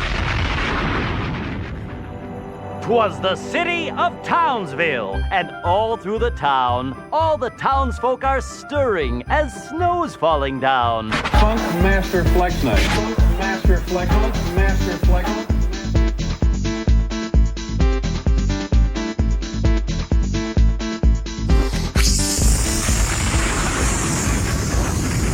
Hard, let's go. Standing atop the mountain of pretty much any web game based on Dexter's Laboratory or the Powerpuff Girls is Fast and Furious. Come on, man, it wasn't getting any better than this. The girls are snowboarding down the mountainside. From the outset, you can make your choice of who's gonna eat shit first between Bubbles, Blossom, Buttercup, and in the Power Play version of the game, Mojo Jojo. Each character gets their pick of 5 boards too, so you can really fall in style. Once in the game, your objective is to cash in style points for a first place trophy. You bank points by doing cool tricks with your board and picking up these baubles, but they'll get knocked out of you like Sonic rings if you bump into anything. So it's imperative that you perfect the art of a good run, especially as you start increasing the game's difficulty. This all makes for a great formula. Fast and Furious is mechanically pretty simple, making it feel easy to pick up and play, but it really is pretty difficult to actually get good at. You'll start to turn a mediocre run around by the end of it and still not have enough points to beat the level because you spent most of that run falling over. Or you'll have a level mostly in the bag only to get the rug pulled from underneath you as you fuck up one trick at the very end of a run, leaving you just below the point threshold. I've fallen to my knees because of this game. It gets intense. I can confirm that Furious was developed internally at Cartoon Network, with some design elements being outsourced to Spazco Animation Studios, splash screens, and the like. It was originally pitched as a snowflake collecting game where you'd catch them as they fall. Think of Fairy Hallam's Apple Season, something like that. It evolved into a snowboarding game over the course of its development cycle. Furious's programmer essentially put this one together themselves, as was pretty common with these web games. And a decent amount of Furious came together during one all-nighter, less than 24 hours before its deadline in what surely was some kind of development miracle, because this is one of the greatest games Cartoon Network ever published. The feat is made even more impressive when you learn that this was not only the programmer's first go at leading a project at the network, but basically the first full game they made. What a story, and what a game. Simple and solid mechanics that feel good to master, several customization options and courses, excellent visual presentation, and a great soundtrack. If someone told me that this was the best game CN ever put their names to, who would I be to tell them no? What scares Mojo Jojo? Scares me. Frightens me. Static Shock this Saturday at 8:30, 7:30 Central and Pacific on Kids WB. As a kid, Static Shock was the coolest show I'd never be able to watch. I'd see commercials for it on free television and wish I could be a part of this world. This show did air on CN, but it was really a Kids WB property, and that might be part of the reason why I never saw heads or tails of it until my 20s. Also means I'm cheating technically, but leave me alone. Static Shock is it's pretty good. It was certainly better when it came out. It does try to tackle some interesting subject matter. It's still a landmark in the history of black television, but yeah, it's not bad. Might be worth chatting about some other time, but today we're tackling Microbot Menace. This game was my only window into Dakota City at the time. Virgil and his urban hip-hop white boy sidekick, many such cases unfortunately, Yo, here's your chance, bro. Let me hear that strong rap you're gonna drop on her. are Static and Gear, respectively. Static's gotta dead all these robots and collect microchips so that Brainiac's evil plan can be thwarted. You can shoot electricity on foot or take to the skies across a number of levels. There is a little story of some kind playing out, but I'm just trying to zap shit, so it's immaterial to me. There's no actual encounter with Brainiac, which is too bad, but I'm assuming that Static just punches him in the face after downing enough of the guy's robots and leaving his home base in tatters. Nice one, Virgil. I'm okay. I'm normal. Woohoo! Perfectly normal. Yeah, right. Worth mentioning that the only other Static Shock game on Flashpoint is this one that I don't believe was on CartoonNetwork.com. It's called Sky Surfing Game. Static is scrolling to the right while flying into all types of construction equipment, stray dogs, stoplights, dudes heading home from the grocery store, cops, gangbangers, piles of junk, and just about everything else. This game is allegedly about going fast, and the more obstacles you avoid, the more speed you build. But But just look at the amount of hazards this game throws your way. Virgil looks like a damn fool. Could you imagine seeing this in real life? Like, ah, man, here comes this nigga. I almost put the game down purely due to feeling sorry for Virgil as I crashed and burned through level after level. Eventually, I got a power-up that made the kid invincible and allowed me to, essentially, skip past an entire section of the game, but I kept getting this power-up in level 10, and level 11, and level 12, and I thought, is this just the game now? And, like, yeah, it was, so I don't know. It's pretty fun, though. I put a shot to your system. Ooh, you got some pie, eh? Can I have a piece? Sure. Ooh, let me have some of that. Tune hoops. What'd you say? You can't have a pie without tune hoops. Tune hoops. I do love a good cartoon crossover, but this one is, you know, it's kind of just there. It's also kind of classic though. Immaculate vibes to kick us off as we audition a vibrant cast of characters, and then the game tells you that one key controls jumping, shooting, and stealing the ball, and you're like, that sounds like a bad idea, and the game's like, yeah. Alright, up, down, left, and right to move, and the action button is 0. 0? Why is it 0? This cuts the amount of playtime you'll be getting out of Toon Hoops in half, if only because you sort of get the idea pretty quickly. You eventually may get tired of this one key not doing the thing it's supposed to be doing. Also, sometimes when you shoot, your character won't release the ball and just land with it still in their hands, which is annoying, but fuck it, you know. As a kid, none of these friction points even mattered, because at the end of the day, I could use Eddie to literally dunk on other characters who I thought were beneath him.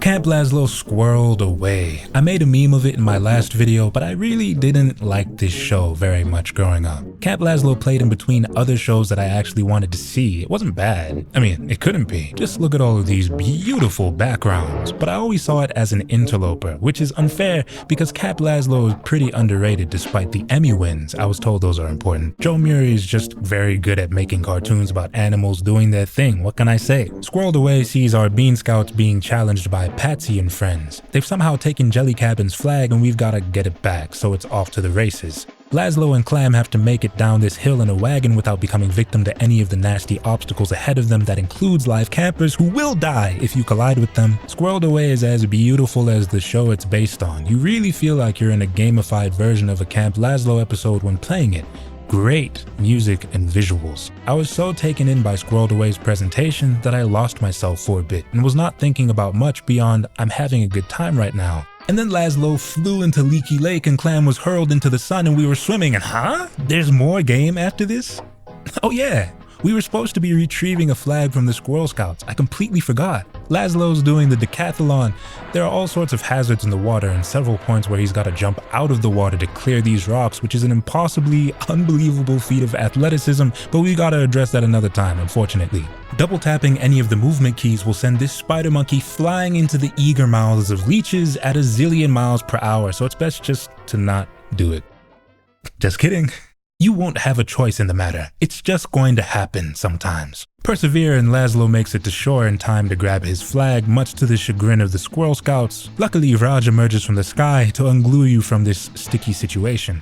Push him too high and the strain will cause Raj to drop Lazlo into the arms of these girls, who are happy to take Lazlo back to their camp and kill him, I guess? I don't know. Raj will drop Lazlo if you bump into anything as well. This is the game's most annoying level, as you might imagine, but it'll take you at most 10 minutes to finish all 3 levels.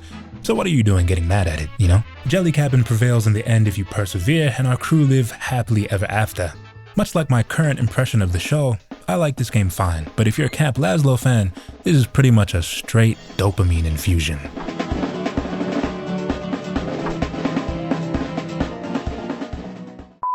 What do you say we go out after school? I'll even let you buy me a non-fat latte. You will? Okay.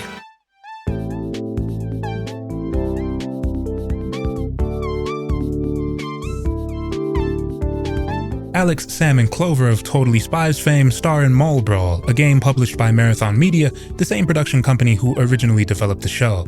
Charlie's Angels for Kids was an excellent program that serviced an, at the time, criminally underrepresented demographic. Three besties who just want to go shopping and date boys happen to lead a double life where they stop, go, and jump at the whim of this pervert who sends them on top secret missions to save the world and stuff. Shout out Jerry. Sorry, I can't help you. I'm retired. The old goat's got a task list for us as usual, and Whoop's not yet been seized and investigated for breaking child labor laws, so the girls are off to the malls of Beverly Hills to beat up Tim Scam. He's hacked cash registers across the world to hike up in-store prices and drive consumers to his online stores so that he can become the richest person on earth, I think. This is probably the most normal and hinged plan Tim Scam has ever devised. Regardless, we must punch him in the face and thwart him using a handful of iconic gadgets from the early episodes of the series. Very cool. I love that you can put on the magnetic boots. I just love it when fashion has a purpose. You can play as any of the girls, but you actually just switch to another girl if you run out of health, meaning you have 3 tries to beat each level. The object is simple. Find the antivirus keycard and use it to clean up all the infected cash registers, pick up any gadgets along the way and use them to progress and or destroy Tim's hostile robots in more and more explosive ways. Don't die. Yeah. You get a pretty rangy kicking move to start with, but once you pick up the laser hairdryer, you can really start turning these bots into mincemeat. All the gadgets are fun, but the umbrella shield isn't very useful in my opinion. Its function is purely defensive, and in Mall Brawl, the best defense is sustained, unrelenting offense. Pulling out the umbrella during a firefight just guarantees that you'll take damage as you switch from it to the laser gun or the hairband boomerang. It also doesn't help the girls with environmental challenges like the magnetic boots or the earring bombs do, so it ends up being this kinda weird pariah.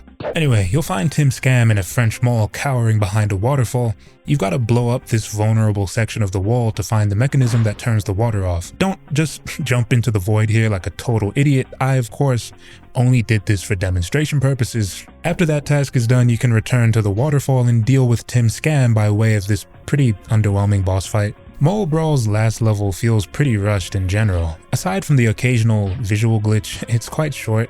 Some of its assets are lifted from other levels. Tim's robots swarm you on the ground floor while you're trying to make your way up to him, which is typical for a boss fight, but in Mole Brawl's case, Tim seriously needs the extra help because he can't really ever seem to hit you. Regardless, this is such a fun 10 minutes. It reminds me of other micro Metroidvanias like Kids Next Door's Operation Startup, where you're running around a 2D map, dealing with hazards and recovering items that will allow you to progress. Well worth the time if you're a fan of Totally Spies. I'm really grateful that I suddenly recalled this game after finishing the rest of this video. What do we need sunglasses for? It's nighttime. It's not a question of function, Alex. It's a question of fashion.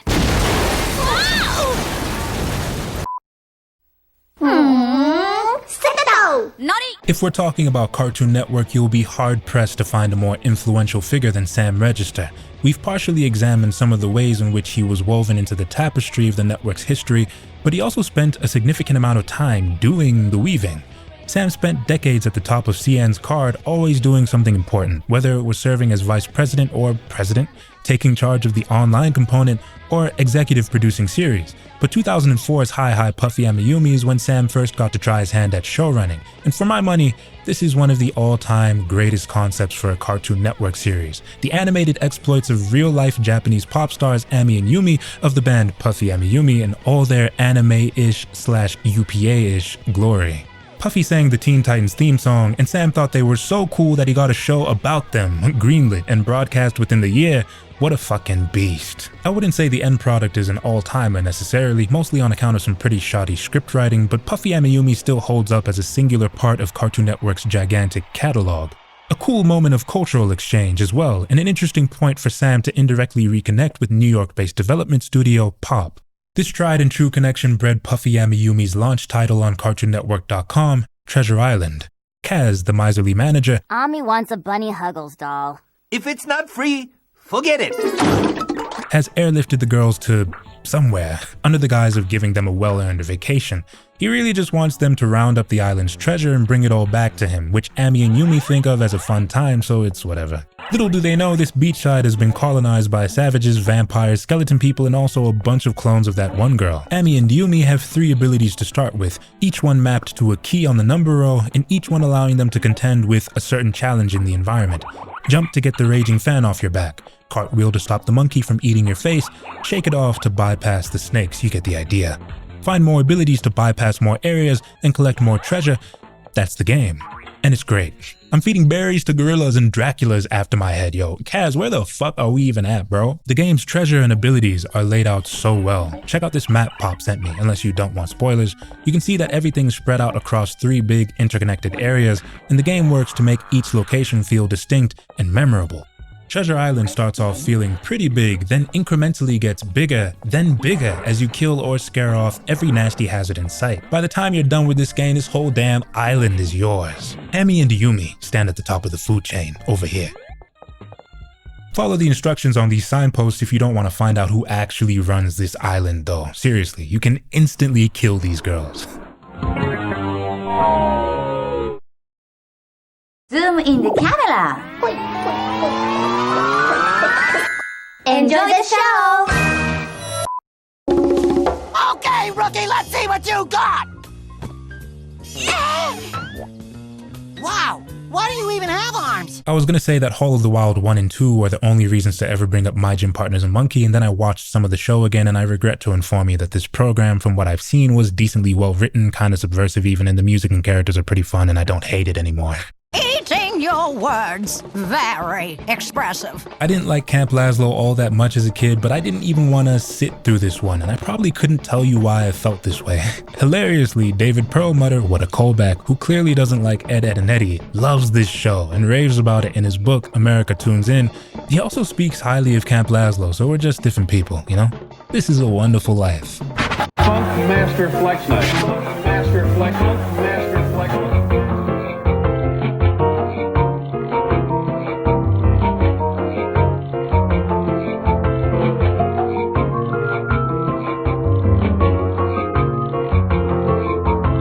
I always thought Hall of the Wild 1 and 2 were special. I had a friend whose parents owned a nearby chain of hotels and resorts, and for years this was the only place I'd be able to access the internet.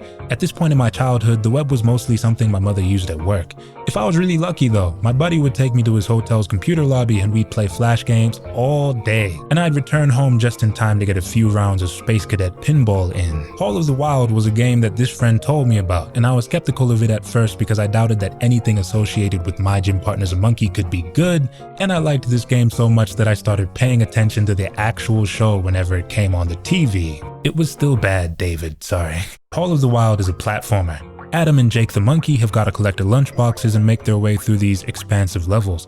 Getting from point A to point B is easy, but the real challenge here is to find as many lunchboxes as you can.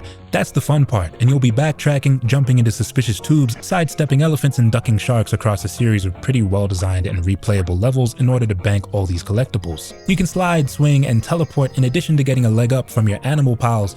Sometimes you'll find an outfit that briefly turns Adam Lion into Tarzan. After scouring the school ground for lunchboxes, you've got to beat Bull Sharkowski in this gym encounter. He's freaking the fuck out, it's weird. Under no circumstance should Bull be losing to Adam fucking Lion at a game of dodgeball, but he's an idiot, so you prevail and save lunchtime.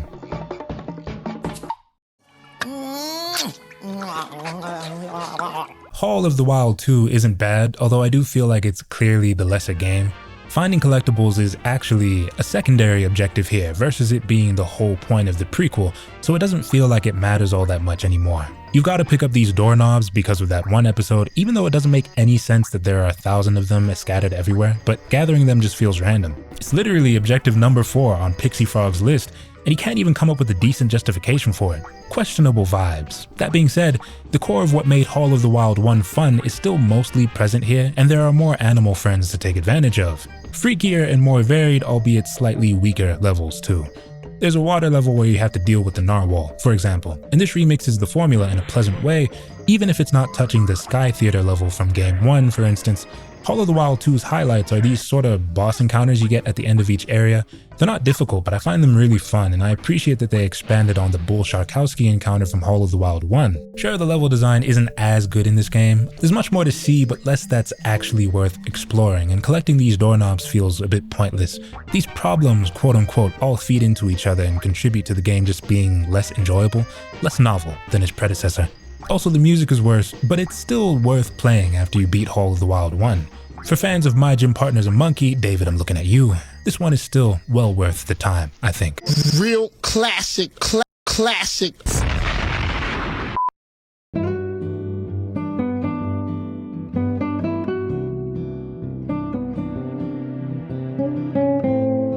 Here's where we make room to acknowledge an underrated part of Cartoon Network's digital catalog. I'm talking about their adventure games. This is low-key my genre, so I'd recommend all of these, and once again, I'm surprised the studio didn't commission more handheld games to be made in this style. Now they put shit like this out for free and then charged for Ed, Edd and Eddy Jawbreakers. Someone wasn't doing the math right over at CN headquarters, which of course meant great things for all of us freeloaders, but let's make sense of these point-and-clickers. Creep TV was one of 2 adventure games developed by NetBaby World and stars Courage the Cowardly Dog. In this episode, poltergeists have thrown a Project X level party at Courage's house. They're running around this dump like it's an Airbnb and doing their thing, you know. They've also trapped Courage's handlers inside their own television, so the dog's gotta figure out a way to get inside that machine and save the day. You're hunting down batteries for most of the game while collecting items and completing puzzles here and there. Once you get these batteries inside the remote, you can retrieve Eustace and Muriel. It's just a matter of jumping into the TV and winning this poltergeist game show.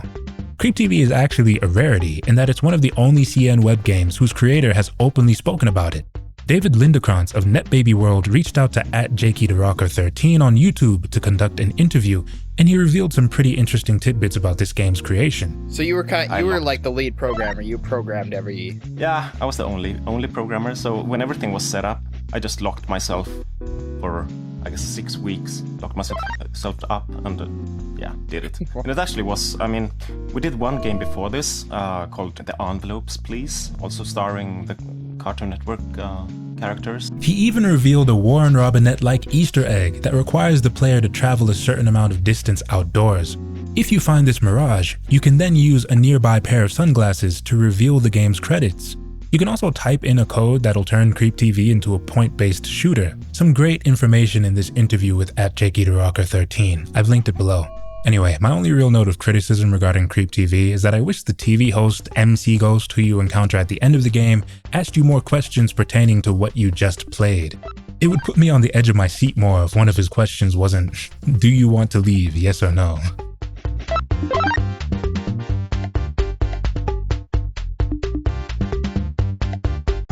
Next is The Envelopes, Please. Some kind of Hanna-Barbera crossover cartoon award show is starting, but the envelopes have been scattered across the backstage area and IR Baboon has to play Mr. Fix-It.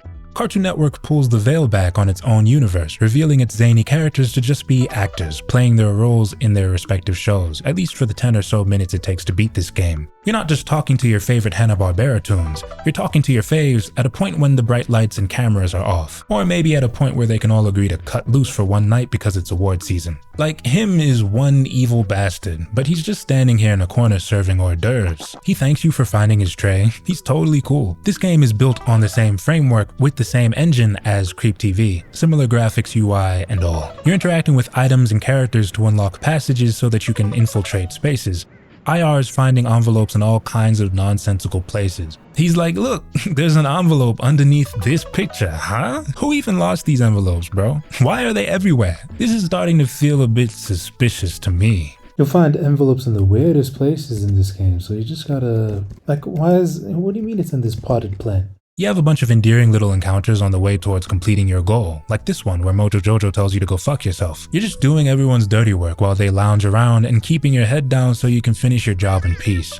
At the end of it all, the Whoa Mama merchant calls you a lifesaver and Hanna-Barbera Town ultimately awards you, the little simian that could, with the Grand Prix. It feels like a lot of people my age revere this game, and I get it. What kid wouldn't want to see their favorite cartoon characters breaking programming conventions to share one space, eat finger food, and reward each other for their hard work on set? It's kinda beautiful. Again, mind-blowing that this game is sitting on a last-ditch archive and not on a giant compilation from my Nintendo Switch, but it is what it is. Ladies and gentlemen, the award for most outstanding Cartoon Network adventure game goes to The Envelopes, Please. Say, but you sound real classic. Funk Master Flex Night. Funk Master Flex. The most ambitious of these adventure games was the Summer Resort series. Here's the game. You're trying to enjoy the beach with your family, but this incompetent establishment is asking you to work during your PTO, and you do it, for some reason. User MattBruv on GitHub ported this entire series over to HTML5, and I'll link that in the description if you want to play a less annoying version of this game. The horrendous collision detection is still very much present though, so you are fucked there. Uh-oh, somebody stole all of the water out of the pool and everyone is very anxious to go swimming. Well, it's up to you to get into the pump house and help Buttercup fill the pool again. You must find the wrench in order to start the water, but you may also want to gather other items. Summer Resort's Uncle Gus is hustling backwards, interacting with Hanna-Barbera tunes a la the Envelopes Please, and gathering items to help him fix the resort's pool. This supporting cast of CN mainstays all want something and all have something that will help you advance, whether it's information or a literal item, so you need to socialize and pay attention to what key people are telling you. This series was apparently considered pretty hard at the time, and there are guides out there to help nudge players in the right direction, but as long as you don't take on too many requests at once, you should be a-okay. You would think. Yeah, look at what this write-up has to say about Summer Resort. Quote, "You'll need a guide going through Summer Resort if you don't want to search for hours. I didn't end up spending hours looking for clues, but I would have sworn to you up and down that I did had I not double-checked the footage after recording. There's a lot of time that you spend just walking, and walking somewhere else, then walking back to where you just were, then trying to figure out what the fuck you're supposed to be doing. Put this game at the tippy top of the no way any kid finished this chart. But we're not those kids no more, nor will we ever be those kids again. We're more than we ever could have imagined being." The Summer Resort series clearly pulls a lot from Earthbound, which nudges it slightly higher on my all-time greatest Flash games list. You can interact with some animals and they'll talk back to you. Touch this starfish and he says, "Hey, watch it, bub." There's a recurring joke with these fountains where a nearby sign asks you in more and more desperate tones to not move them, yet there's almost always an item to find when you do. A lot of these CN characters are recognizably themselves, but they're also quirky in a way that is reminiscent of the Mother series. Like this Beach Boy is also a Space Ghost trading card enthusiast, shit like that. "Thank you kindly, son, for these here sunglasses. Here's my rusty old skeleton key." Alright, Eustace. The influence is just kinda obvious and I appreciate it. Hey, I think I saved the day. I got all the items. Now I can go fix the pool. We're done here. Yo, what she did, bro? Who told, yo, why is Buttercup fixing the pool, bro? Look at what she's doing. Buttercup accidentally causes this pipe to burst because she can't do anything right, so you need to find 5 items that'll plug all these holes. This is the last thing you need to do in the game, and you gotta pick items that'll make sense or you'll be booted out of the room, so be careful. For example, I made a mistake and picked this sock, which makes no sense, right? Wait, what the fuck? Are you serious? In Summer Resort 1, Dexter wanted you to find him a tennis racket so that he could test his new tennis-playing robot, and by the time of Summer Resort 2, that robot has gone haywire and is apparently wreaking havoc on the court. Longhair hasn't even gotten past the lobby and he's being asked to deal with this nonsense. We go to the tennis court to launch our preliminary investigation and holy shit, that was the tennis-playing robot? Oh shit. That's actually kind of spooky. It's big as fuck. We have to retrieve a suit of armor so that Dexter can close in on this death machine and disable it without the risk of being torn to shreds by tennis balls. This quest takes us to Crab Island, and if you touch one of these crabs, they teleport you to a random part of the resort, which is the most dire consequence you'll face in any of these games, because trust me, you do not want to walk all the way back to this island, dog. You and Dexter have to finish the job, which requires you to plug all 5 of this monstrosity's holes with some meat paws. The game asks you to think carefully about which items you use to do the plugging, and I just picked 5 of the last things I had in my inventory.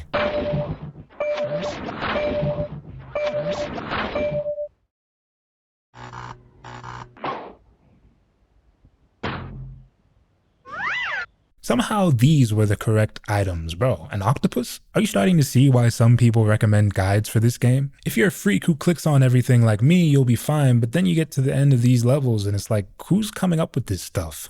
Summer Resort 3 stars Fresh Islander Vivian as she's informed that the volcano that's been looming over the resort is about to blow. Don't run away, because the resort needs your help. Huh? Fuck the resort. Alright, this time I gotta evacuate the animals from the island before the volcano blows. Who runs this resort? Let's get that out of the way first. Who runs this establishment? Why do I'm with my family. Why is it me who's got to do this? This volcano has been active since the first game. Nobody's had time to evacuate the animals that live in the area. Had to risk my life? On my PTO? No wonder Vivian's walking around pissed off, shimmying everywhere like she's on the edge of a cliff, on the edge of death's door, one might say. And the Powerpuff Girls are staying on this resort too, talking about, do you think you'll have enough time? Whatever, man. You gotta evacuate all these animals and hand them off to characters who actually want to take care of them. They'll give you hints about which animal they'd likely want. For example, Chicken wants an older brother, so he gets the ostrich. Eustace gets the monkey because he wants someone to fix his carburetor. That's weird, but you get it. Last objective, we've gotta enter the volcano. Yo, who does the staff at this resort think I am, bro? And conquer this labyrinth because Courage is actually trapped in here. Turns out he was tired of Mojo Jojo scaring him over the last 2 games and so thought to seek respite here, under the watchful eye of Sauron. I mean, yeah, Mojo Jojo did take a bit too much pleasure in finding new ways to freak out this mutt, but Courage could have locked himself in his room and saved me the trouble. Now we're 1,000 miles away from the resort, seconds away from being glassed. And he's telling me to hurry, but what if I sit my ass down right now and we both die in here? Everyone at this resort should have been baked into ashes on some Pompeii shit, but that didn't happen, so we've got a 4th game and all the characters from the previous games is still lodging here after watching that volcano go off like it was some holiday fireworks. Summer Resort 4. Prickles has to find a disco ball so that Johnny Bravo will move his big ass out of this doorway and everyone can get to dancing the night away. You've got to convince all the boys that they should attend the dance while remembering which girl wants to dance with which boy so that you can pair them up when the time comes. There's not much to say about this iteration of the series, but it's as fun as the other ones. Much more compact too. This crab is trapped inside a wall of umbrellas. Egads. Summer Resort 1 through 4 would be the most ambitious Flash Games Cartoon Network published for years to come. A spin-off crossover franchise made for kids, not tied to any particular show, starring original characters, all online in the year 2000. This was not happening on a widespread scale anywhere. You had to go to CartoonNetwork.com to find something like this. And so many of us did. I enjoyed my time with this series, barring a few hiccups, but I'd only come to appreciate adventure games in my teens, so I wouldn't have spent much time playing Summer Resort. Leia J. Williams is far more attached to these games than I am, and I appreciate her words about Summer Resort. She describes the series as, quote, one of the first examples of a major multi-character crossover, decades before the Marvel Cinematic Universe and multiverses would attempt the same. Which actually makes Summer Resort sound kind of bad now that I'm reading her words back, but she also gives us insight into why she found this franchise so compelling. Quote, the excitement of being able to interact with my favorite characters was matched by the novelty of having accessible, fun games available for free online. Yeah. If you had to boil what made CartoonNetwork.com so special for so many kids down into one sentence, that's it. If you then had to boil that magic down to one game, warts and all, it's Summer Resort. See? She thinks I'm funny. Statistically, I suppose someone has to.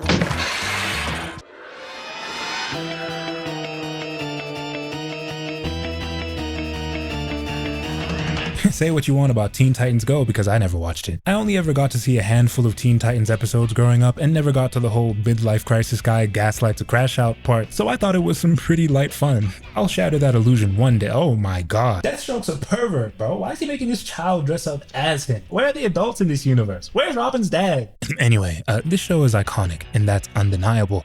I'm not sure why I didn't spend days reading through all of its fan wiki pages on the rare occasion when I'd have internet access like I did with other shows that I couldn't figure out how to watch, but better late than never. It wasn't possible for me to follow this show in real time, but I did get my fix whenever I loaded up one of Teen Titans' Flash games. One-on-One, for example. Fuck this game. Oh, you picked the wrong day to come online and mess with Cyborg. Tag Team Titans stars the famous Five, and all their ops have come to raid Titan Towers in a gamified version of Season 3's events, loosely speaking. Shouts out to Funk Flex, man. Some of these villains need to go easy on the young ones, but you know how they like to do. It's time for a righteous ass-kicking. Scroll and platform to the right while tagging in your teammates at opportune moments to deliver maximum carnage. Raven can fuck up boxes, Starfire floats, Cyborg can punch people in the face harder than anyone else can, Robin can double jump, and Beast Boy can do like 15 different things cause he's the many of one. Hashtag getting good at this game necessitates maintaining this flow state where you're tagging in the right Titans at the right time, dodging and weaving and choosing where to place your attacks as carefully as possible. Tag Team Titans, Calling All Titans, and Fast and Furious made for the 3 best power play games, in my opinion. It never got better than this, although maybe it would have had the network not started charging for these experiences in the first place. Potentially fraudulent upfront costs aside, these premium packages were actually pretty lengthy, pause compared to the average web game, certainly compared to others of Cartoon Network's. Precisely 0 kids beat Samurai Jack Path of Destiny. I mean, let's just be serious about this Haku boss fight for a second. But you could technically prestige that game in like 3 minutes. Whereas it might take 40 minutes to an hour to beat Tag Team's 15 levels, and that's if you don't suck. Imagine how long it took me. I can't even show you footage of me taking on Bumblebee. Bro, this game had me looking crazier than Cyborg did when he fought her. On that note, I would say that Tag Team's combat can be a bit, I don't want to say unfair exactly, but you are going to have to get used to melee enemies telegraphing their attacks by not telegraphing their attacks. At all, yo, what the fuck? You'll think you're being all smart by backing off a bit before going in for the Hail Mary proper. Guess what, sibling? You're still getting clipped. Nice try though. By the way, you can find Tag Team Titans keyframes on the Titans fandom wiki, but what you won't find is this page from the GDD where it's revealed that the game's working title was Teen Titans Blood Pact. I like this title a lot, but it seems obvious why they'd have to change it. Tag Team Titans would be a classic under any name though. Simple and satisfying combat and platforming with an amazing sense of verticality and a novel art style all contribute to making this one of the best Titan games around. Plus you get to Lil Bro Titans East and beat up Gizmo, so I'm cheesing. Calling all Titans, not to be confused with the episode of the same name, is the series' last power play game, and it offers the teens some grace as it features them at their most tranquil. There aren't any foes to put down or teenage angst to work through, so the kids finally have some time to clean their disgusting tower. Oh, just kidding. You know how the game goes. Time to stack some heads on the wall. We can pick a character, then go globetrotting. Each area of the game is broken up into several levels. Get through them all and you're rewarded with a boss stage. There are light puzzle elements and a partial emphasis on collectibles, but a big point of interest for me personally is the combat system. You can make your own game out of avoiding as many enemies as possible, but when you do end up fighting, you're thrown into a little floating window where you partake in these great minigames. You're either scanning the window for bombs, dodging cars, shooting down obstacles, or trapping your opponent in cages, etc, etc. If you beat the minigame, you've won the encounter and bested your enemy. Lose and the game takes a heart from you. There are like 100 of these little floating window games, and you unlock more of them as you conquer more areas. This allows Calling All Titans to keep itself fresh even deep into its playtime, despite its non-minigame portions feeling kinda samey, kinda repetitive. Calling All Titans takes heavy inspiration from Nintendo's WarioWare series, which is probably obvious to anyone who's played those games, but hey, it wasn't absolutely confirmed before I inquired, alright? Shut up. The aim of WarioWare is to beat all of these microgames in rapid succession before clearing a boss stage. Boss stages in Calling All Titans are these 2D side-scrolling platformers, and they feature the only literal combat in the game. The opposite is shooting at you and you're shooting back, but you really can get away with juking around these scrubs because the only enemy you really have to smoke is the boss at the end. These fights here play out the exact same way, with each boss standing in the same position and dropping reskins of the same kind of projectile, and it is kinda nice to encounter something familiar feeling after surviving a barrage of unpredictable minigames. The best power play games all felt big time when stood next to their lesser counterparts, and Calling All Titans feels expansive in a way most Flash games don't. Strong flavors across a variety of areas, my favorite of them being this pier. Easily the best designed set of levels in the game, and some of the prettiest to boot. At any point during your playtime, you can fly back to Titan Towers and head to your room, check on your collectibles, and replay old minigames on some off-mission GTA shit, but it's the Teen Titans. Are you hearing me? This game is dope. Calling All Titans makes a strong case for best Titans game. It's a funny thing to say because Teen Titans Go! Pack and Go exists. This game is so good. But actually it's a funny thing to say because This Is Pop likely takes that gold home no matter what your fave is. They made like all the best ones. Calling All Titans is another one of their babies, which is why I was able to almost complete this game in the first place. I may be wrong, but I'm pretty sure it's not possible to play Calling All Titans anywhere anymore, not even on Flashpoint. In my experience, the minigames are all broken in a way that renders the game unplayable from basically the opening. I was only able to get through most of the game because I was sent a test version of the PowerPlay EXE, version 1.0. It was a slightly buggy experience, sometimes to the point of having to restart a level, like here when I accidentally ran off the map and couldn't really get back on it. It was pretty fun for a couple minutes though. Pop's EXE contained an actual game-breaking bug in one of its very last areas though. This screen over here is supposed to take you to a new part of the map, as you can see from Henry the Potato Head's playthrough of the game, but this didn't happen when I played the same level. You need to cross over to the next screen in order to clear the map and therefore beat the game, which is unfortunate, especially when you don't know this is a bug and so spend 10 minutes trying to figure out if you just missed something somewhere. Just running around a cold, empty map, hoping that if you ram your head into enough trees, an apple might fall from one. I've linked to a mega folder of Power Play games in the video description, and that archive will give you access to a version of Calling All Titans that might run on Windows. It doesn't on Mac, so someone let me know if this exe is bug-free or even functional on Windows or Unix. In case it's not though, I've also linked to the exe I personally used to collect the footage you're seeing right now. This version of Calling All Titans runs perfectly through Wine, so if you haven't played the game in years, please head to my description and grab this file. Archive it, back it up somewhere. This may or may not be the only working version of Calling All Titans on the internet, at least for the time. That being said, this is probably one of Pop's best games ever. There's something to be said about their Power Play games, maybe even all Power Play games, minus the greatest game of all time, getting a bit repetitive as playtime extends into the 1 hour range. But I'm amazed at how much interesting gameplay this team was able to squeeze out of a literal handful of keys, although I guess WarioWare should get a decent amount of that credit as well. Calling All Titans makes use of one action button, the spacebar, and these minigames allow that one action button to do pretty much anything. A brilliant system in a great game. Flex, talk to these niggas, man. Real classic up here. Okay, seriously. A young Babar hated one-on-one. But let's touch on it. Look at these kids. They all seem so happy. They have no idea what bullshit they're about to subject me to. One-on-one lets you pick a member of the Furious Five and go boss hunting. Each Titan has one bad guy that they have to deal with and some unique circumstances that they have to manage, making one-on-one feel like a 5-on-1, and that's tons of fun. These levels are just okay, I think. They're not actually that long, but they feel very long. Just long enough to get right to the end of one character's mission and die if you're a 12-year-old Babar. I'd always pick Raven to start with, and she has to scale this building while Overload throws things at her. Click and drag chunks of debris into other chunks to break them all up, or Raven will die. That's a will, not might, because this mission is taking her life. At least a few times. May not even be her fault. It takes 3 or 4 minutes for her to make her way up the tower and kick this thing's ass, but unresolved trauma from never being able to complete this level leads it to feeling like 15 minutes for me. This minigame is conceptually very simple, but I just was never good enough at it. To be fair, Raven's level is also outright intent on screwing you, as it won't always give you the right amount of items to click and drag, essentially forcing Raven to take damage. But, you know, that's the game.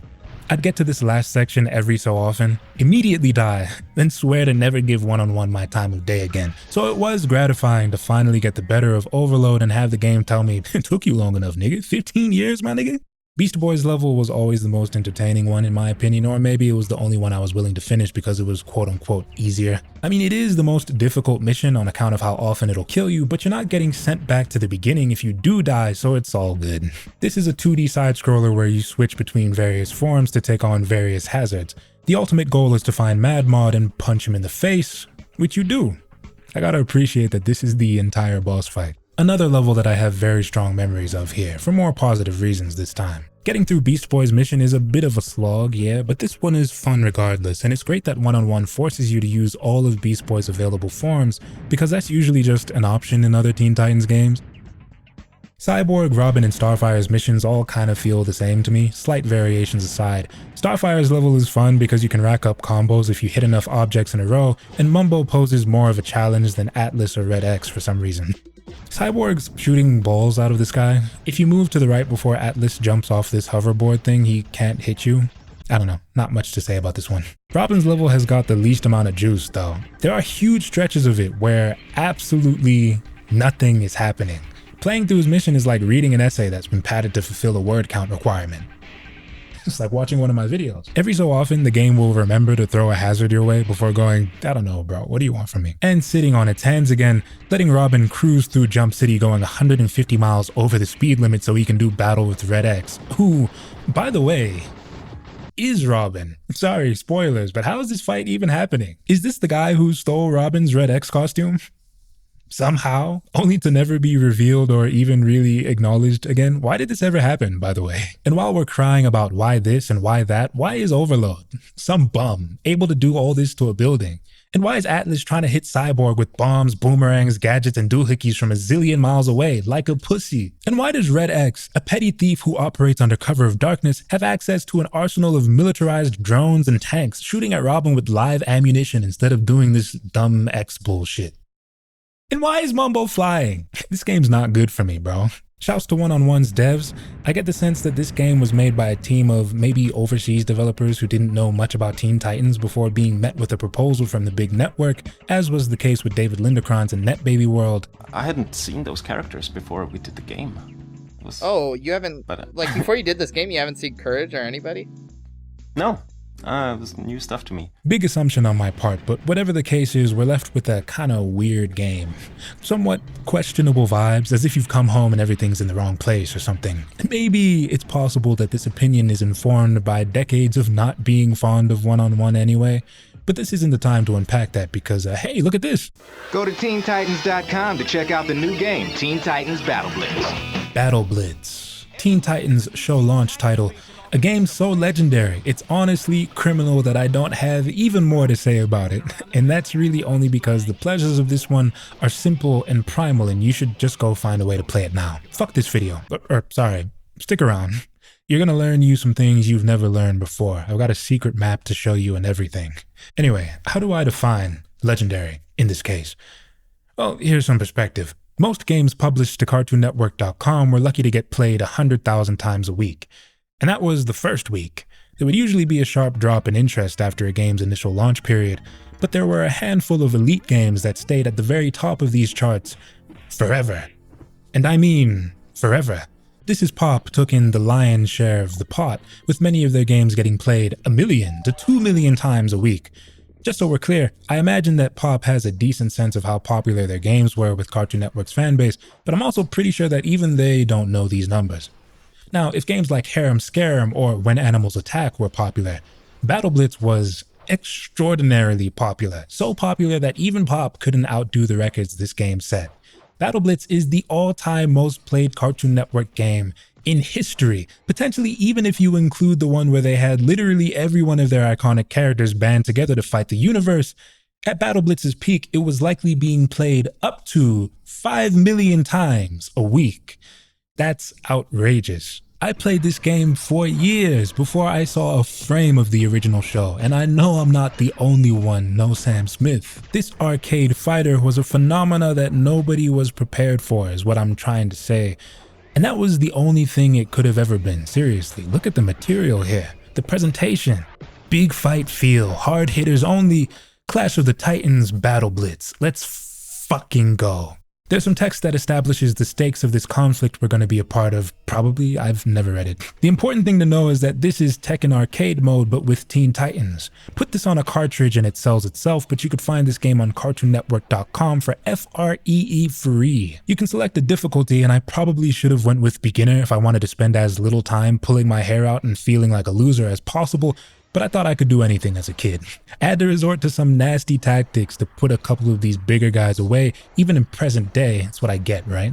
Pick a fighter and you get to thwacking, but if you played this game in the days after its launch, you might remember being limited to Robin. The other Titans were locked down and subject to staggered releases. 1 week you get Raven, next Cyborg, Starfire, Beast Boy. A really smart promotional tactic to keep kids coming back, but this was actually done because Pop only had 12 weeks to complete the game. Staggered releases would afford the team some much-needed extra time. Players start every game here, on the site where the Titans first encountered Jinx, Gizmo, and Mammoth, only this time, Jinx is alone and in for a long overdue butt-kicking. Unless you're playing on expert difficulty, wallahi bro, you're fucked. This is a simple fighting game. No combos. Each hero can trigger 4 special actions using button combinations, with one of these actions being a summon that deals extra damage. You can duck, and that will also double as a block because all the game's artwork was finalized before a blocking mechanic could be added, according to a YouTube comment from Pop's programmer Michael Szabo. Wouldn't have been enough time to draw more animations with the schedule this crew were on. Battle Blitz was released in the summer of 2003, and it's immediately apparent how good it feels to just move around its maps and fight. Actions register at the speed of thought, punches and kicks are thrown right when you trigger them, and button combinations are, well, they're as straightforward as they look, unless they don't trigger, which is definitely just user error or maybe not. Point is that Battle Blitz just feels snappy in a way that a lot of web games in the coming years could never hope to be. I spoke to Pop about this, and they brought up an interesting difference between Adobe Flash games and Macromedia Director games. In their opinion, director-made games did have a particular weight and snap to them that was lost in the transition to Adobe Flash. You can probably also credit some awesome programming as well. Twitch-based games like Battle Blitz make that difference clear, and that extra 5 to 10% can only be felt if you play the game, in my opinion. I honestly think that game feel was a big part of the reason why Battle Blitz was so damn popular. You hit Jinx with the combo and it's like Robin is Battle Blitz's Eddie Gordo, only in the sense that he's the easiest character to complete the game with. His moveset's pretty standard and mostly involves throwing projectiles, but half his combos require him to duck first, and again, in Battle Blitz, ducking also blocks. Keep in mind, there aren't actually any ways to break blocks, which does lead to moments where opponents, read Cinderblock, refuse to sell any of your attacks, and there's just not much you can do about it. But Robin can dodge or block while triggering a projectile almost simultaneously, making him the most well-rounded fighter on the board, prepared for any enemy he faces. It's fitting that he was the first Titan players could toy around with, because all the other kids have their own quirks or learning curves that need to be adapted to, especially if you're playing Cyborg, who has a surprising amount of verticality in his moveset.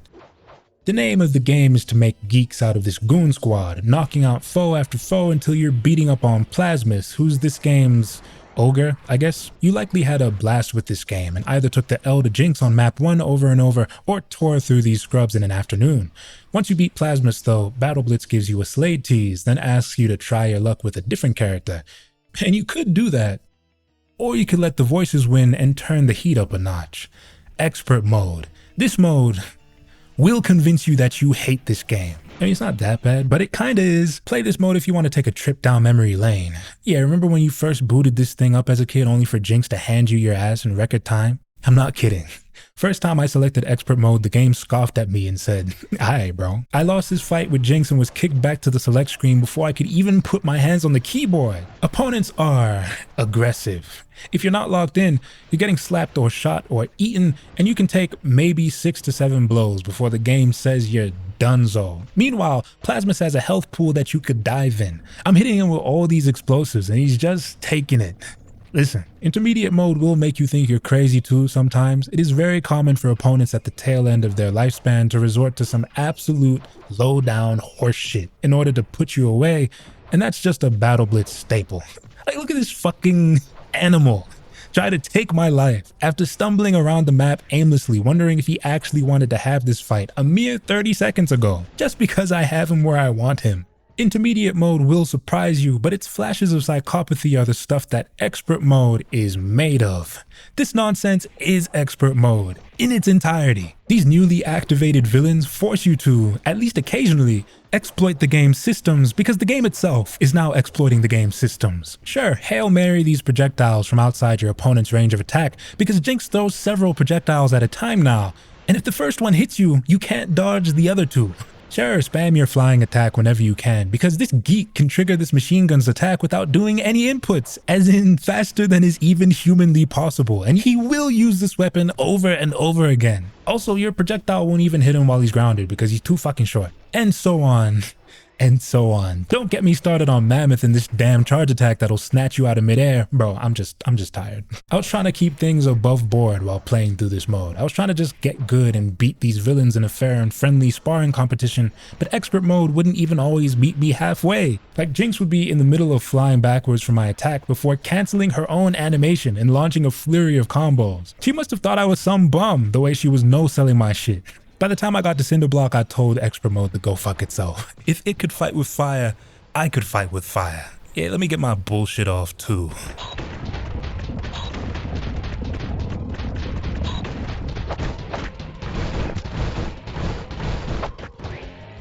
The gift that keeps on giving extends one last olive branch, as you can actually turn the order of things on their head and play as the villains. I don't have as much to say about this mode, but it's such an appreciated addition to the game.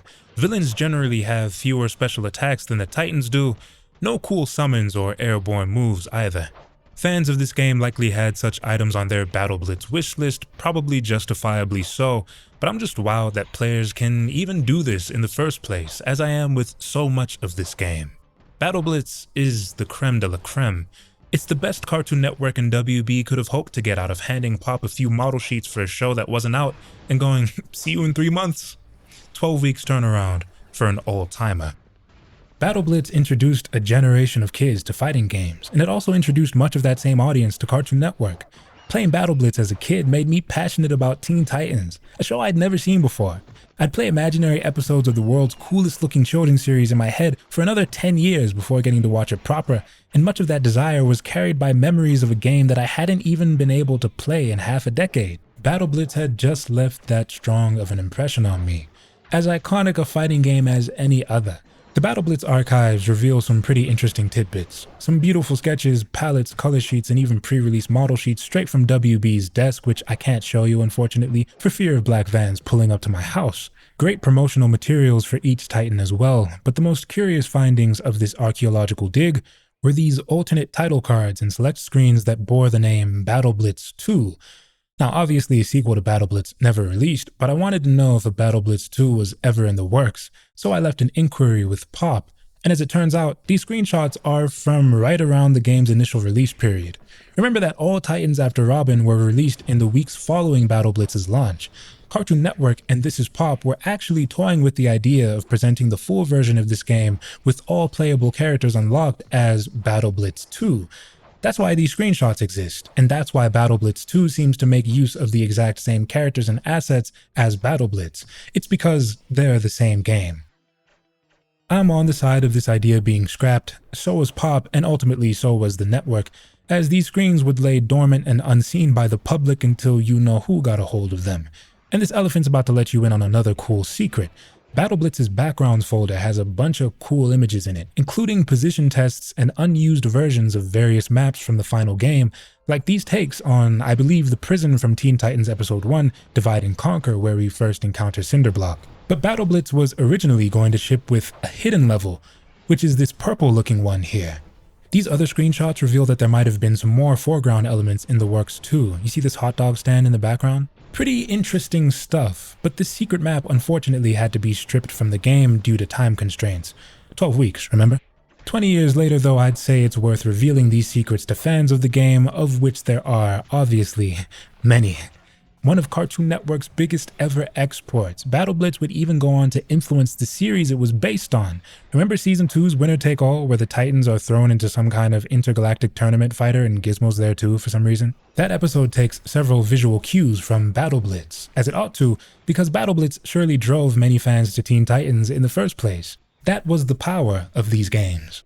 And there might not have been a Cartoon Network game more iconic than this one.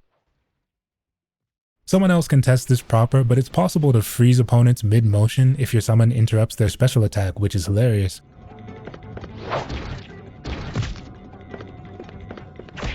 There are some developer cheats on the Teen Titans fandom wiki, which I imagine were revealed by someone like Michael Sabo in a YouTube comment or something. As a kid, you probably accidentally jumped on one of these platforms and it blew your fucking mind.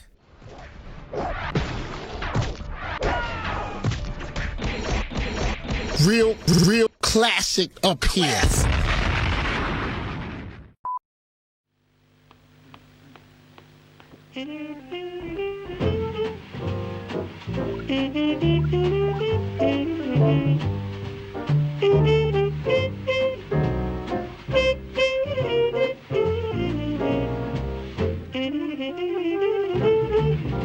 Browser-based games were the first games I played as a kid, and I've likely spent more of my time playing games in a browser than on any other platform. I love web games, and I love Cartoon Network Online for introducing me to web games in the greatest way possible. There was just nothing like being able to play the Ben 10 game after watching the Ben 10 show. This never-before-seen kind of TV and online union, pioneered by companies like Funny Garbage and channels like Cartoon Network, really helped entrench my fandom. It allowed me to become an active agent in these worlds that I so badly wanted to be a part of. I could browse the Kids Next Door tab and boom, I was a kid next door, and nobody could tell me different. I could go to the Megas tab and pilot that machine my damn self.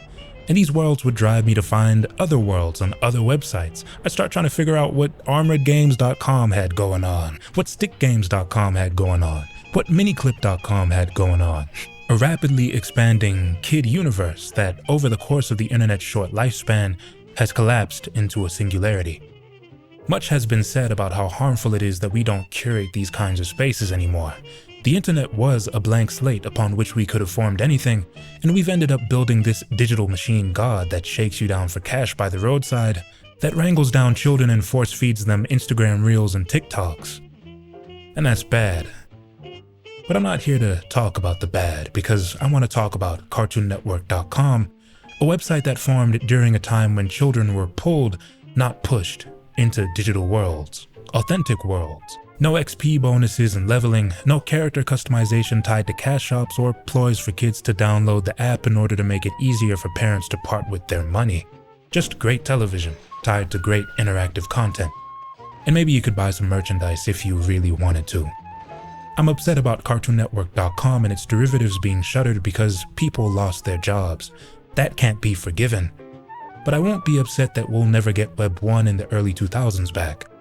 Because that time period can now be used as a foundation to build something better, something stronger, something harder for enemies to monetize. We already know that the internet can be an incredibly positive place for children, and that's because of the existence of online spaces like CartoonNetwork.com. I'm thankful that I got to grow up during the website's heyday for that reason, if nothing else. Big dog. Goodbye.